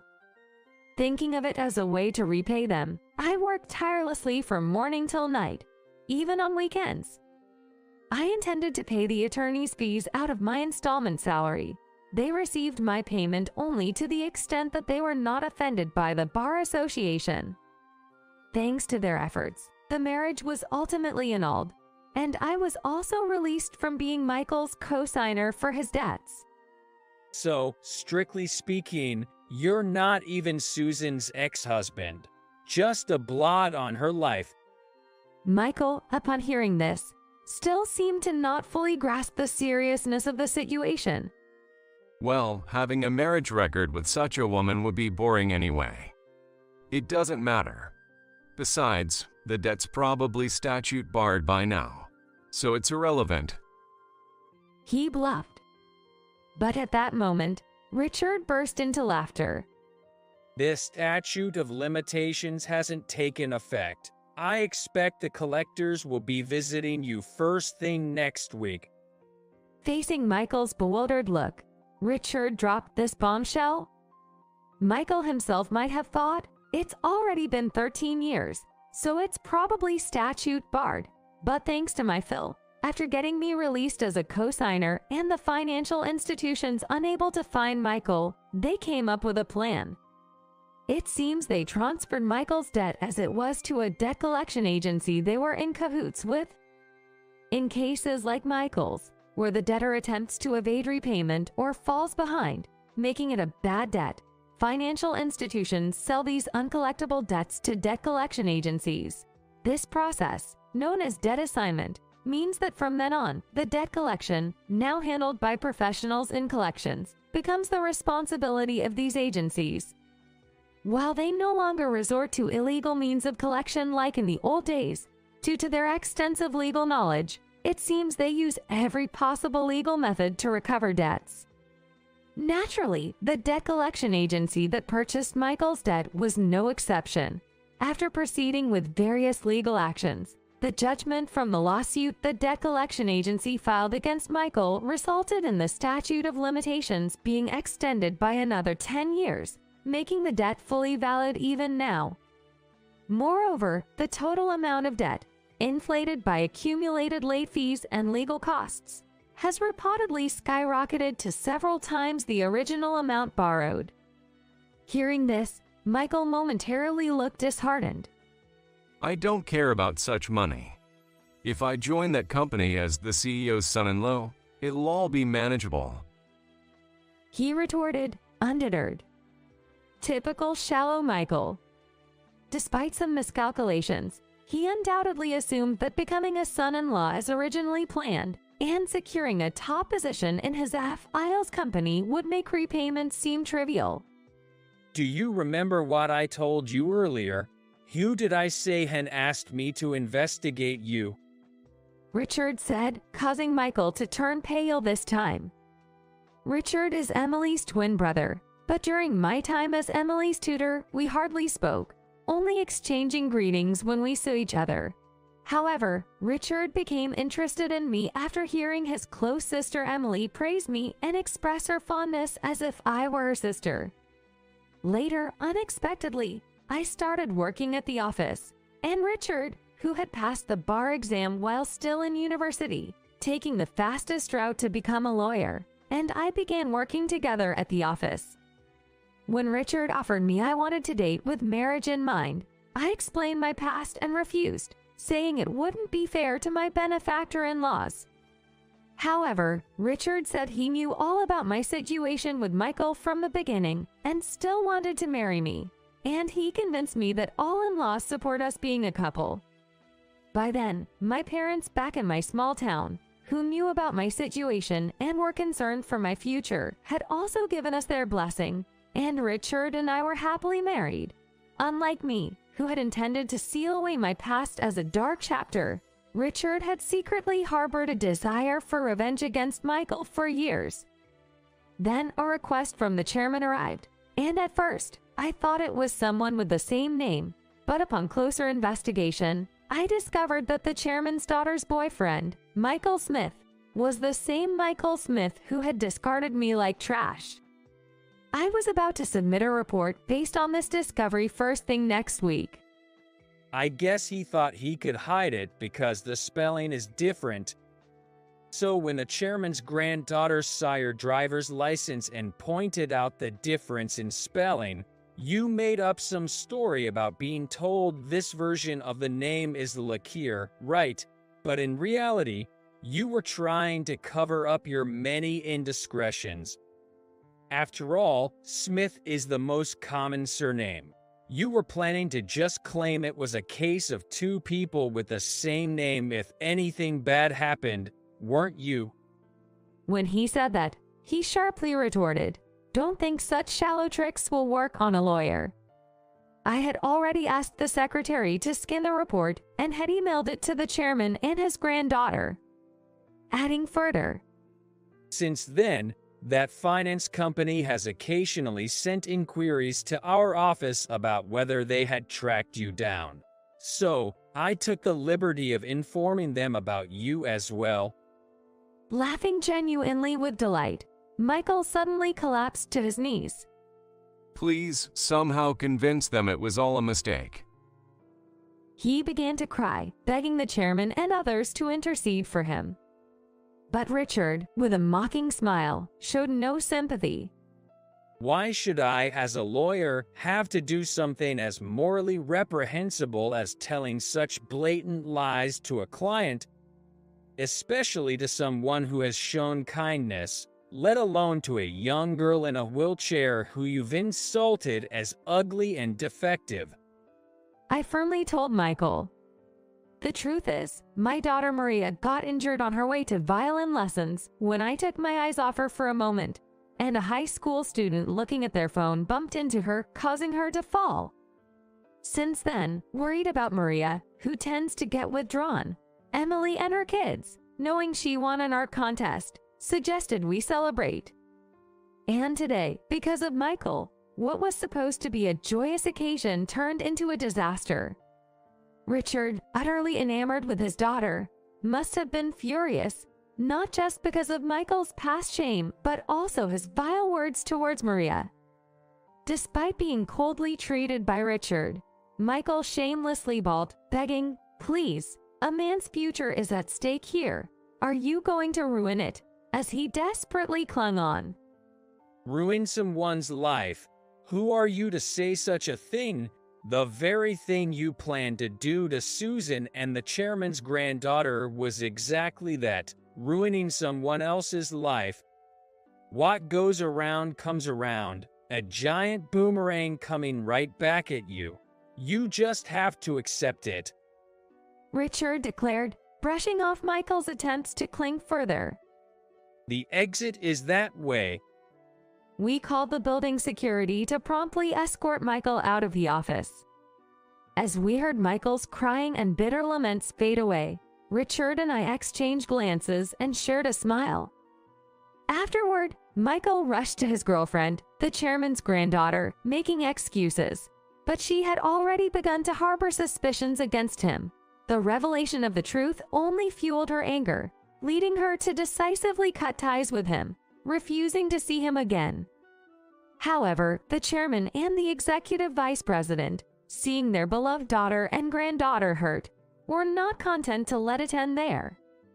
Michael, who had tried to reconcile by persistently following her and bombarding her with messages and emails, was reported to the police for suspicion of fraud for attempting to marry and infiltrate the company with a fake resume. Although it didn't escalate to a criminal case, a warning was issued for his stalking behavior. Still, his refusal to give up and multiple instances of stalking eventually led to his arrest and prosecution. He was sentenced to jail time, though he received probation.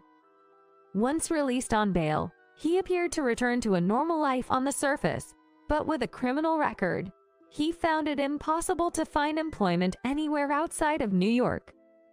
Desperate, Michael attempted to move to England for work, but his criminal record hindered his visa application, forcing him to abandon the plan. Moreover, after his parents learned everything from the chairman and the police, they disowned him, leaving Michael truly alone. With debts looming and blacklisted from most employment, unable to even own a smartphone or renew his expired driver's license, Michael had no choice but to take any job he could get. Rumor has it, he now works for a handyman service introduced by debt collectors, living in a dorm with no privacy, working tirelessly from dawn till dusk. However, this was none of my concern, and I chose to forget about it as soon as I heard. On the other hand, Richard and I moved to an apartment near the private elementary school Maria would attend, as soon as her injury had fully healed. Ever since that incident, Maria has been hesitant to take the train, so she's been happy with the bus commute and loves the view from our high-rise apartment, seeming joyful every day. When Richard suggested selling our previous home, which was a renovated gift from my in-laws, and moving to an apartment, I was worried about what my in-laws would think. However, after they passed their house to us and started enjoying their second life in a warm coastal town, they reassured us. What's best for your son, his wife, and our granddaughter is the most important.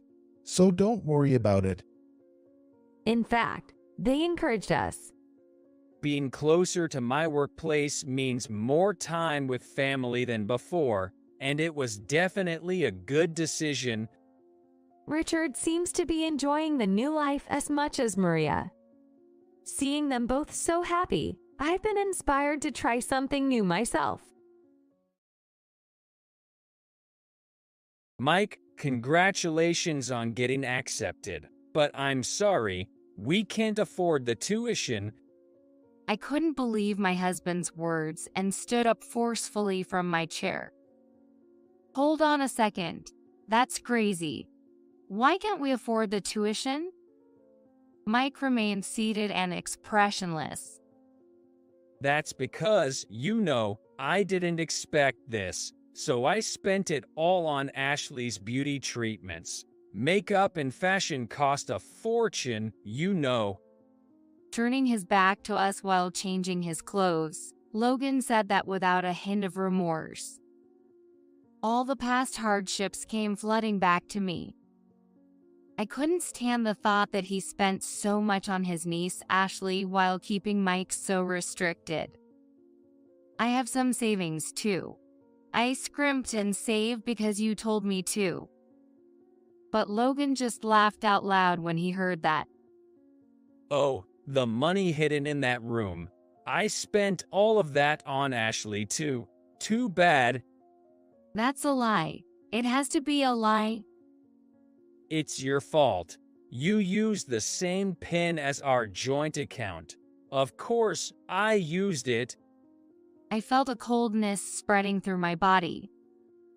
I never thought Logan would find out, so I set it to the same PIN as our joint account. But knowing this doesn't change the fact that it was my money. I couldn't stand it any longer and tried to confront Logan physically. Just before I could reach him, Mike stood up from his chair and grabbed my arm to stop me. Let go, Mike, please let me go. Mom, it's okay. Because... He whispered in my ear, and I suddenly stopped. Reassured by Mike's words, I continued with the enrollment process. I am Olivia. After graduating from a cosmetology school, I worked at a local beauty salon. Once, I was asked to do bridal makeup for a wedding guest. That's where I met Logan. I was focused on my work and didn't pay much attention, but Logan seemed to have fallen for me at first sight. He handed me a note with his contact information as he was leaving. Sorry if this bothers you, but please call me if you're interested. Getting such requests wasn't unusual in my job. Since I was thinking about marriage at that time, I saw it as fate and started dating him. Things moved quickly, and eventually, I married Logan. Married life was very blissful, but there was one issue that troubled me. My relationship with my Mel, Amelia. She was close to Logan's sister-in-law, Sophia, and she always compared me to Sophia. However, aside from that, things were smooth. A year after I got married, Sophia had Ashley, and shortly after, I had Mike. Later, a baby shower was held at Logan's family home for Ashley and Mike. Everyone's attention was on Ashley. With her bright eyes, she was bound to be a beauty, resembling Logan somehow, which made everyone jest about her being Logan's child. I felt uneasy hearing this. It's not pleasant to be told that a relative's child resembles your husband. But unaware of my feelings, Amelia was completely taken with Ashley. She's just adorable, isn't she? I can't wait to see what she becomes. Unlike the other one, unfortunately. She glanced at Mike as she said that and snickered. This made the other relatives snicker too. Well, the other one doesn't really matter, does it? But Amelia, I want to make her become a model. Hearing this, Amelia's face lit up. A model. That's a brilliant idea. But how does one become a model? Sophia answered with a smug look. Don't worry, I may not look like it, but I have an experience as a model. I've got connections, you know? Indeed, Sophia had been a part-time model during her college days. She wasn't a top seller, but the experience was significant. Her casual actions and fashion sense used that experience. Working in a salon, I could tell Sophia wasn't just full talk. Really? That's reassuring. Modeling, right. They often appear on TV. Yes, exactly. Some of them even become actresses. If she becomes a model, we might get famous too. At that, the relatives suddenly got excited, showering Ashley with hopeful words. Even Logan joined in, praising Sophia. Unnoticed by anyone, I was in the corner of the room, holding Mike in my arms. Mike gazed into my face with an innocent smile. Suddenly, I felt so sorry for him that I almost cried.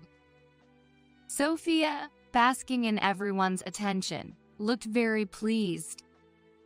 Well, everyone, children don't grow up overnight, so let's look forward to her growth. I know. If you need money, just say the word. I'll pay whatever it takes. Thank you so much, Amelia. After that, we were completely ignored by the relatives. Struggling with the favoritism towards Ashley, I worked hard to raise Mike. Logan hardly helped with childcare at all. Please, Logan, spend some time with Mike. It's not fair to him. No matter how desperately I pleaded, Logan wouldn't listen. Quiet, I'm busy with work. You alone should be enough to take care of him. He would always brush everything off and ignore it, leaving me to handle everything.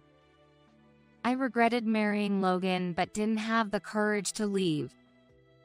The only salvation came from my parents, who helped when I was at my lowest and truly adored Mike.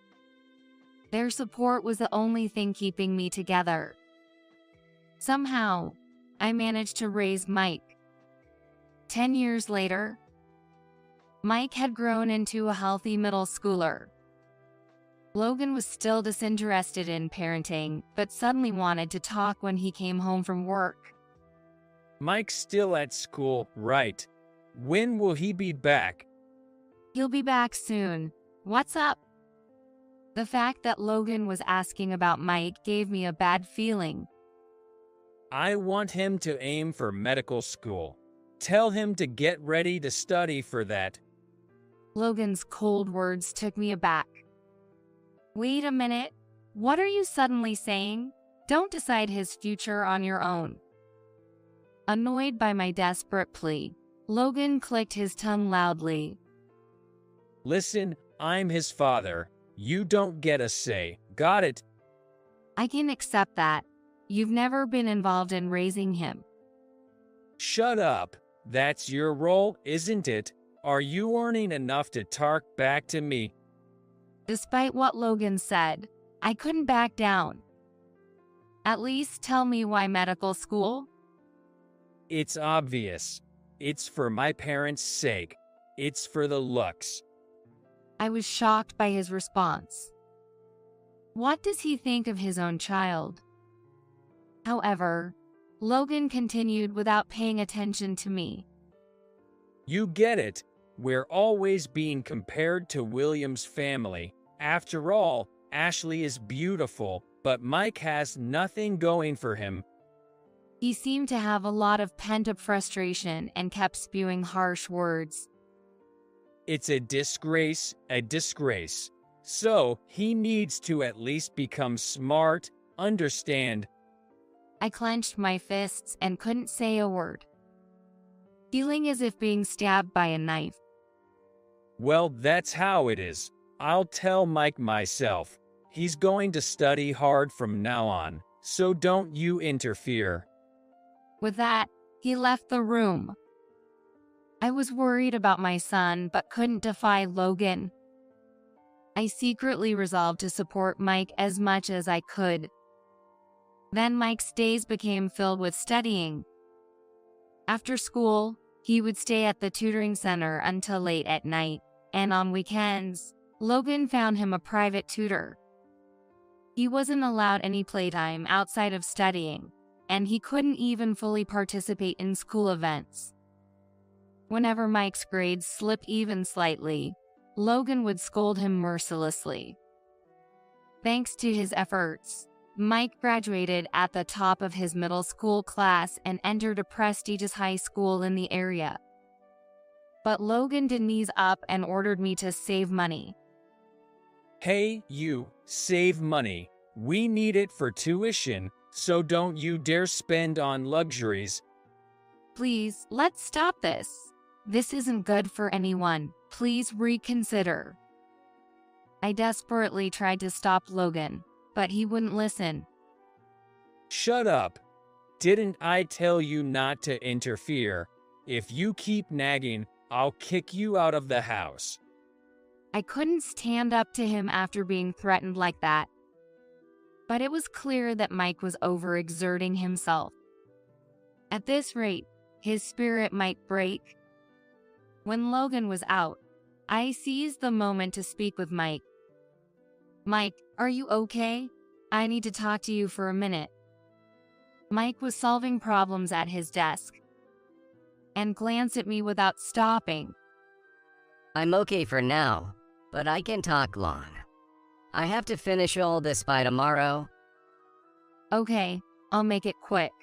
Dad says you have to go to med school, but it's not mandatory.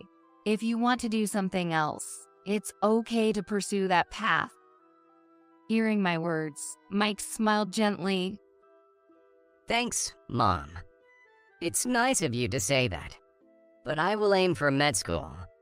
It might make Dad recognize me, and he might start treating you better. Mike's kindness made me want to cry. I felt ashamed of being submissive to Logan. Okay, I understand. But please don't hesitate to tell me if it gets too hard. I'm on your side, remember that. I understand, Mom. I won't bear it all alone. Then keep up the good work. With that, I left Mike's room and cried silently in the living room, careful not to let Mike hear me crying. In high school, Mike maintained top grades and applied to a national university's medical school. 3 years later, on the day of the results, Mike checked online. He tentatively looked at the screen, and his face brightened. We did it, Mom. I got in. Really? Congratulations. Mike and I shed tears of joy together. I immediately contacted Logan and went out to shop for a celebration. That evening, the dinner table was laden with lavish dishes. I talked with Mike about our hardships, waiting for Logan to come home. After 8 p.m., Logan returned from work, but he didn't look very pleased. What's wrong? Mike got into med school. Logan looked awkward. I never really thought he'd actually pass. He muttered to himself while taking off his suit jacket. What are you talking about? Of course, he passed. He worked so hard for it. Ignoring my confusion, Logan turned to Mike and said something unbelievable. Mike, congratulations on your acceptance. But unfortunately, we can't afford the tuition. I stood up from my chair, startled. Wait a minute, that's not right. Why can't we afford the tuition? Mike remained seated and expressionless. That's because I didn't expect this to happen, so I spent it all, On what? Ashley's beauty treatments. She's going into modeling seriously now, so makeup and fashion cost a lot. It can't be helped. Logan said this nonchalantly, turning his back to us while changing his clothes. All the hardships we had gone through came flooding back. I couldn't forgive him for spending on Ashley after restricting Mike so much. Enough already. What are we supposed to do now? Shut up. Don't talk back to me like that. Logan then glared at Mike and yelled, What are you looking at? Didn't you hear? Figure out the tuition yourself. Don't rely on your parents. Okay, I understand. I'll manage it myself. Mike's face was like a mask, showing no emotion. It's okay, Mike. You don't have to worry. I stood in front of Logan to defend Mike. I have savings too. I saved desperately because you told me to. But Logan just laughed loudly upon hearing this. Oh, the stash hidden in that room. I spent all of it on Ashley. Too bad. No, that can't be true. It must be a lie. If you think it's a lie, go see for yourself. It's your fault anyway. It's the same PIN you always use for the account. Of course, I used it. I felt a coldness spread throughout my body. I never thought Logan would find it. I used the same PIN as our joint account. But even though he knows, it's still my money. I couldn't tolerate him for touching it. I can't forgive you anymore. What? If you have complaints, say them. I couldn't hold back and tried to grab Logan. Just before I could, Mike stood up from his chair and held my arm to stop me. Let go. Mike, please let go. Mom, it's okay. Because... He whispered softly, and I stopped abruptly. Logan, seemingly unaware, just smirked. Good job, Mike. You see, she should learn from you. Talking back is useless. Logan laughed at us and then went to take a bath. Relieved by Mike's words, I proceeded with the enrollment process. Mike had seen my struggle and had been preparing his own solutions. He had secretly started working part-time, unnoticed by Logan. I was surprised he could do that amid his busy schedule. But given his intensive study and the limited earning potential for students, Mike soon realized the difficulty of earning money and consulted my parents. My father, who worked in finance, knew a lot about that area. Apparently, Mike learned from my father how to earn money through stock trading. I wasn't aware, but Mike found out that one could start investing in stocks with as little as $100. Given his intelligence, Mike quickly learned how it worked. He invested the money he earned from his part-time job, gradually increasing his assets. Though he made money, it wasn't enough for him to be independent from our support, so Logan never found out about it. By the end of high school, Mike had managed to save enough for his college enrollment fees. I can't even imagine how hard it must have been to earn that much. However, Mike had kept this a secret from everyone except my parents. Logan's parents never even gave Mike a Christmas present. Logan doted only on Ashley, spending money on her, while I covered all educational expenses with the money I earned. Had Logan known Mike was earning money, he would have taken it immediately. That's why we kept silent until the last moment. Amazed at Mike's intelligence, I felt compelled to take action. I decided to divorce Logan, believing that staying with him would only bring misery to both Mike and me.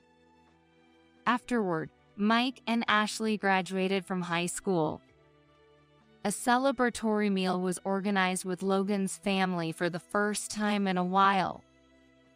Logan's parents were probably surprised that Mike got into medical school, as everyone praised him, which made me happy. But I didn't let myself get too carried away. I was watching for an opportunity not to be missed. The graduation celebration ended successfully, and it was decided that we would gather again soon. Time flew by, and soon it was the day of the gathering. This was my chance. I brought the diaries I had been keeping and the DNA test results, knowing I couldn't show them to the two. After asking Mike and Ashley to play somewhere else, I declared in front of all the relatives that I was divorcing Logan. Please listen, everyone. I have decided to divorce Logan. The relatives fell silent, shocked by my announcement. Logan dropped his chopsticks in surprise. What? You? Divorce? What are you suddenly talking about? That's outrageous, even as a joke. I placed the pile of diaries on the table. Everything that has happened to me is written here. If you want to know why, just read these. Logan smacked the pile of diaries angrily. This is nonsense. Just complaints? What's the point? The diaries scattered across the table.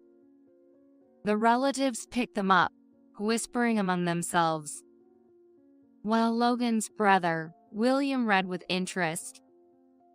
Oh man, you're terrible. Haven't changed a bit since you were a kid. Logan, angered by William's comment, slammed the table. Even you're mocking me? The stuff written there is all lies, Olivia. Don't think this will end easily. But for Mike's future, I couldn't back down. I placed the DNA test results on the table for everyone to see. Logan turned pale and tried to hide them, but William snatched them first. Come on, don't hide it now. Better to lay it all out and feel relieved.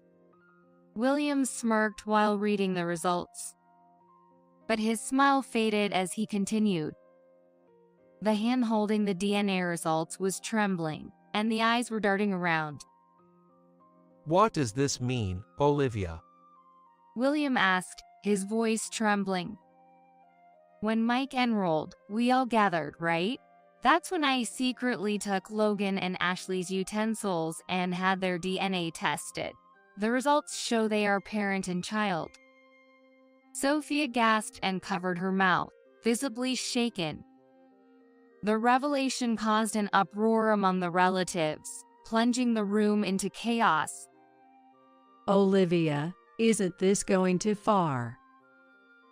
On what basis did you do such a thing? I explained the reasoning behind my suspicions to everyone. I always thought it was strange. Logan doted on Ashley more than Mike, and Ashley closely resembles Logan. That's why I thought they were having an affair. Sophia glared at me and threw a diary at me. Don't make baseless accusations. Isn't this just a vendetta? That's why I provided evidence. I'm fed up with this favoritism. I'm taking this chance to sever ties with all of you. My declaration of disownment incensed the relatives. The anger of Logan's parents was particularly intense. It's unacceptable. Mike's medical school acceptance is our pride. Yes, and now you talk of severance. What will the neighbors think? It looks bad for us. I listened to Logan's parents' words with disdain. They had always favored Ashley and did nothing for Mike. Yet now they claimed pride in his achievement. It was too convenient. I don't care about your circumstances. What about Logan and Sophia's situation? All eyes turned to Logan and Sophia. This is fake. She's framing us because we didn't pay attention to her. Sophia desperately blurted out her words, and Logan joined in. She's right, brother. Trust me, I wouldn't do such a thing. And the DNA was taken without consent. This proves nothing. The relatives sided with Logan, and they started blaming us. Olivia, you've done something outrageous. This isn't a laughing matter. If you admit it now, apologize right here with him. We can let it go then. I maintained a firm demeanor. Unfortunately, that DNA test is genuine. I have no reason to apologize. William glared at Logan, irritated by my stance. You keep making a fool of us. Logan, say something. It's your responsibility too. I'll listen to your complaints at home. So apologize now. Otherwise, you're troubling me and everyone. Trying to save his own skin, Logan attempted to talk me down. If you keep saying it's fake, let's do another test with William, Logan, and Ashley. Then even William can be sure. Enough already, Sophia exclaimed. William gestured for her to calm down. Indeed. We need to settle this once and for all. Let's test again. But Logan and Sophia looked awkwardly at each other. Without noticing, Logan's father, Ethan, slammed the table. Enough. Olivia, I will sue you for defamation. Prepare to pay a hefty compensation. Now get out. So, I left the scene. Later, Ethan had Ashley and Logan retested. To prove my claims false, hiring a lawyer at great expense, he was desperate to make me apologize. A week later, we were summoned to Logan's family home again, where Ethan held the envelope with the DNA results. Now that everyone is here, let's open this. He then opened the envelope and began reading the DNA results. Amelia was smirking maliciously, already convinced of the lie. Olivia, are you ready to apologize on your knees? William crossed his arms, glaring at me, while Ethan remained silent. His face turning red as he continued to read the DNA results. Due to the prolonged silence, Amelia looked at him with suspicion. What's taking so long? Hurry up and tell us the results. William also looked anxiously towards Ethan, who sighed deeply and placed the DNA results on the table. It's confirmed that Ashley and Logan are parent and child. Amelia screamed in shock. What? So, Sophia and Logan were really having an affair. William was so angry he couldn't speak, just clenched his fists tightly. Logan, explain yourself. Make us understand. A vein throbbed on Ethan's forehead. Next to a sweating Logan who looked down, Sophia covered her face and collapsed on the table. An awkward silence lingered on. And it was Sophia who broke the silence. It's not my fault. It's Logan's fault. She tearfully explained how the affair started. Feeling lonely because Logan's brother, William, was always busy with work, she became closer to Logan as she complained, and eventually she got pregnant with Ashley. She confessed they concocted a plan to keep it secret from their partners. William, upon hearing this, lunged at Logan. How could you act so normal all this time? You must have been mocking me inside. Logan, shaken by William, desperately tried to justify himself. I wasn't mocking. I got carried away. I respect you, brother. I thought Ashley was cute, and I felt responsible, so I wanted to raise her properly.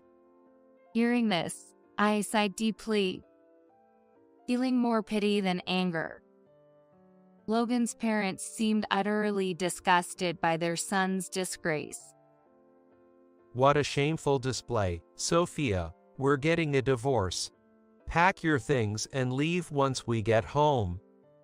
Sophia looked up and clung to William. Wait, it was just a moment of confusion. I love you. But William looked at her with contempt. You might say that, but I can no longer love you.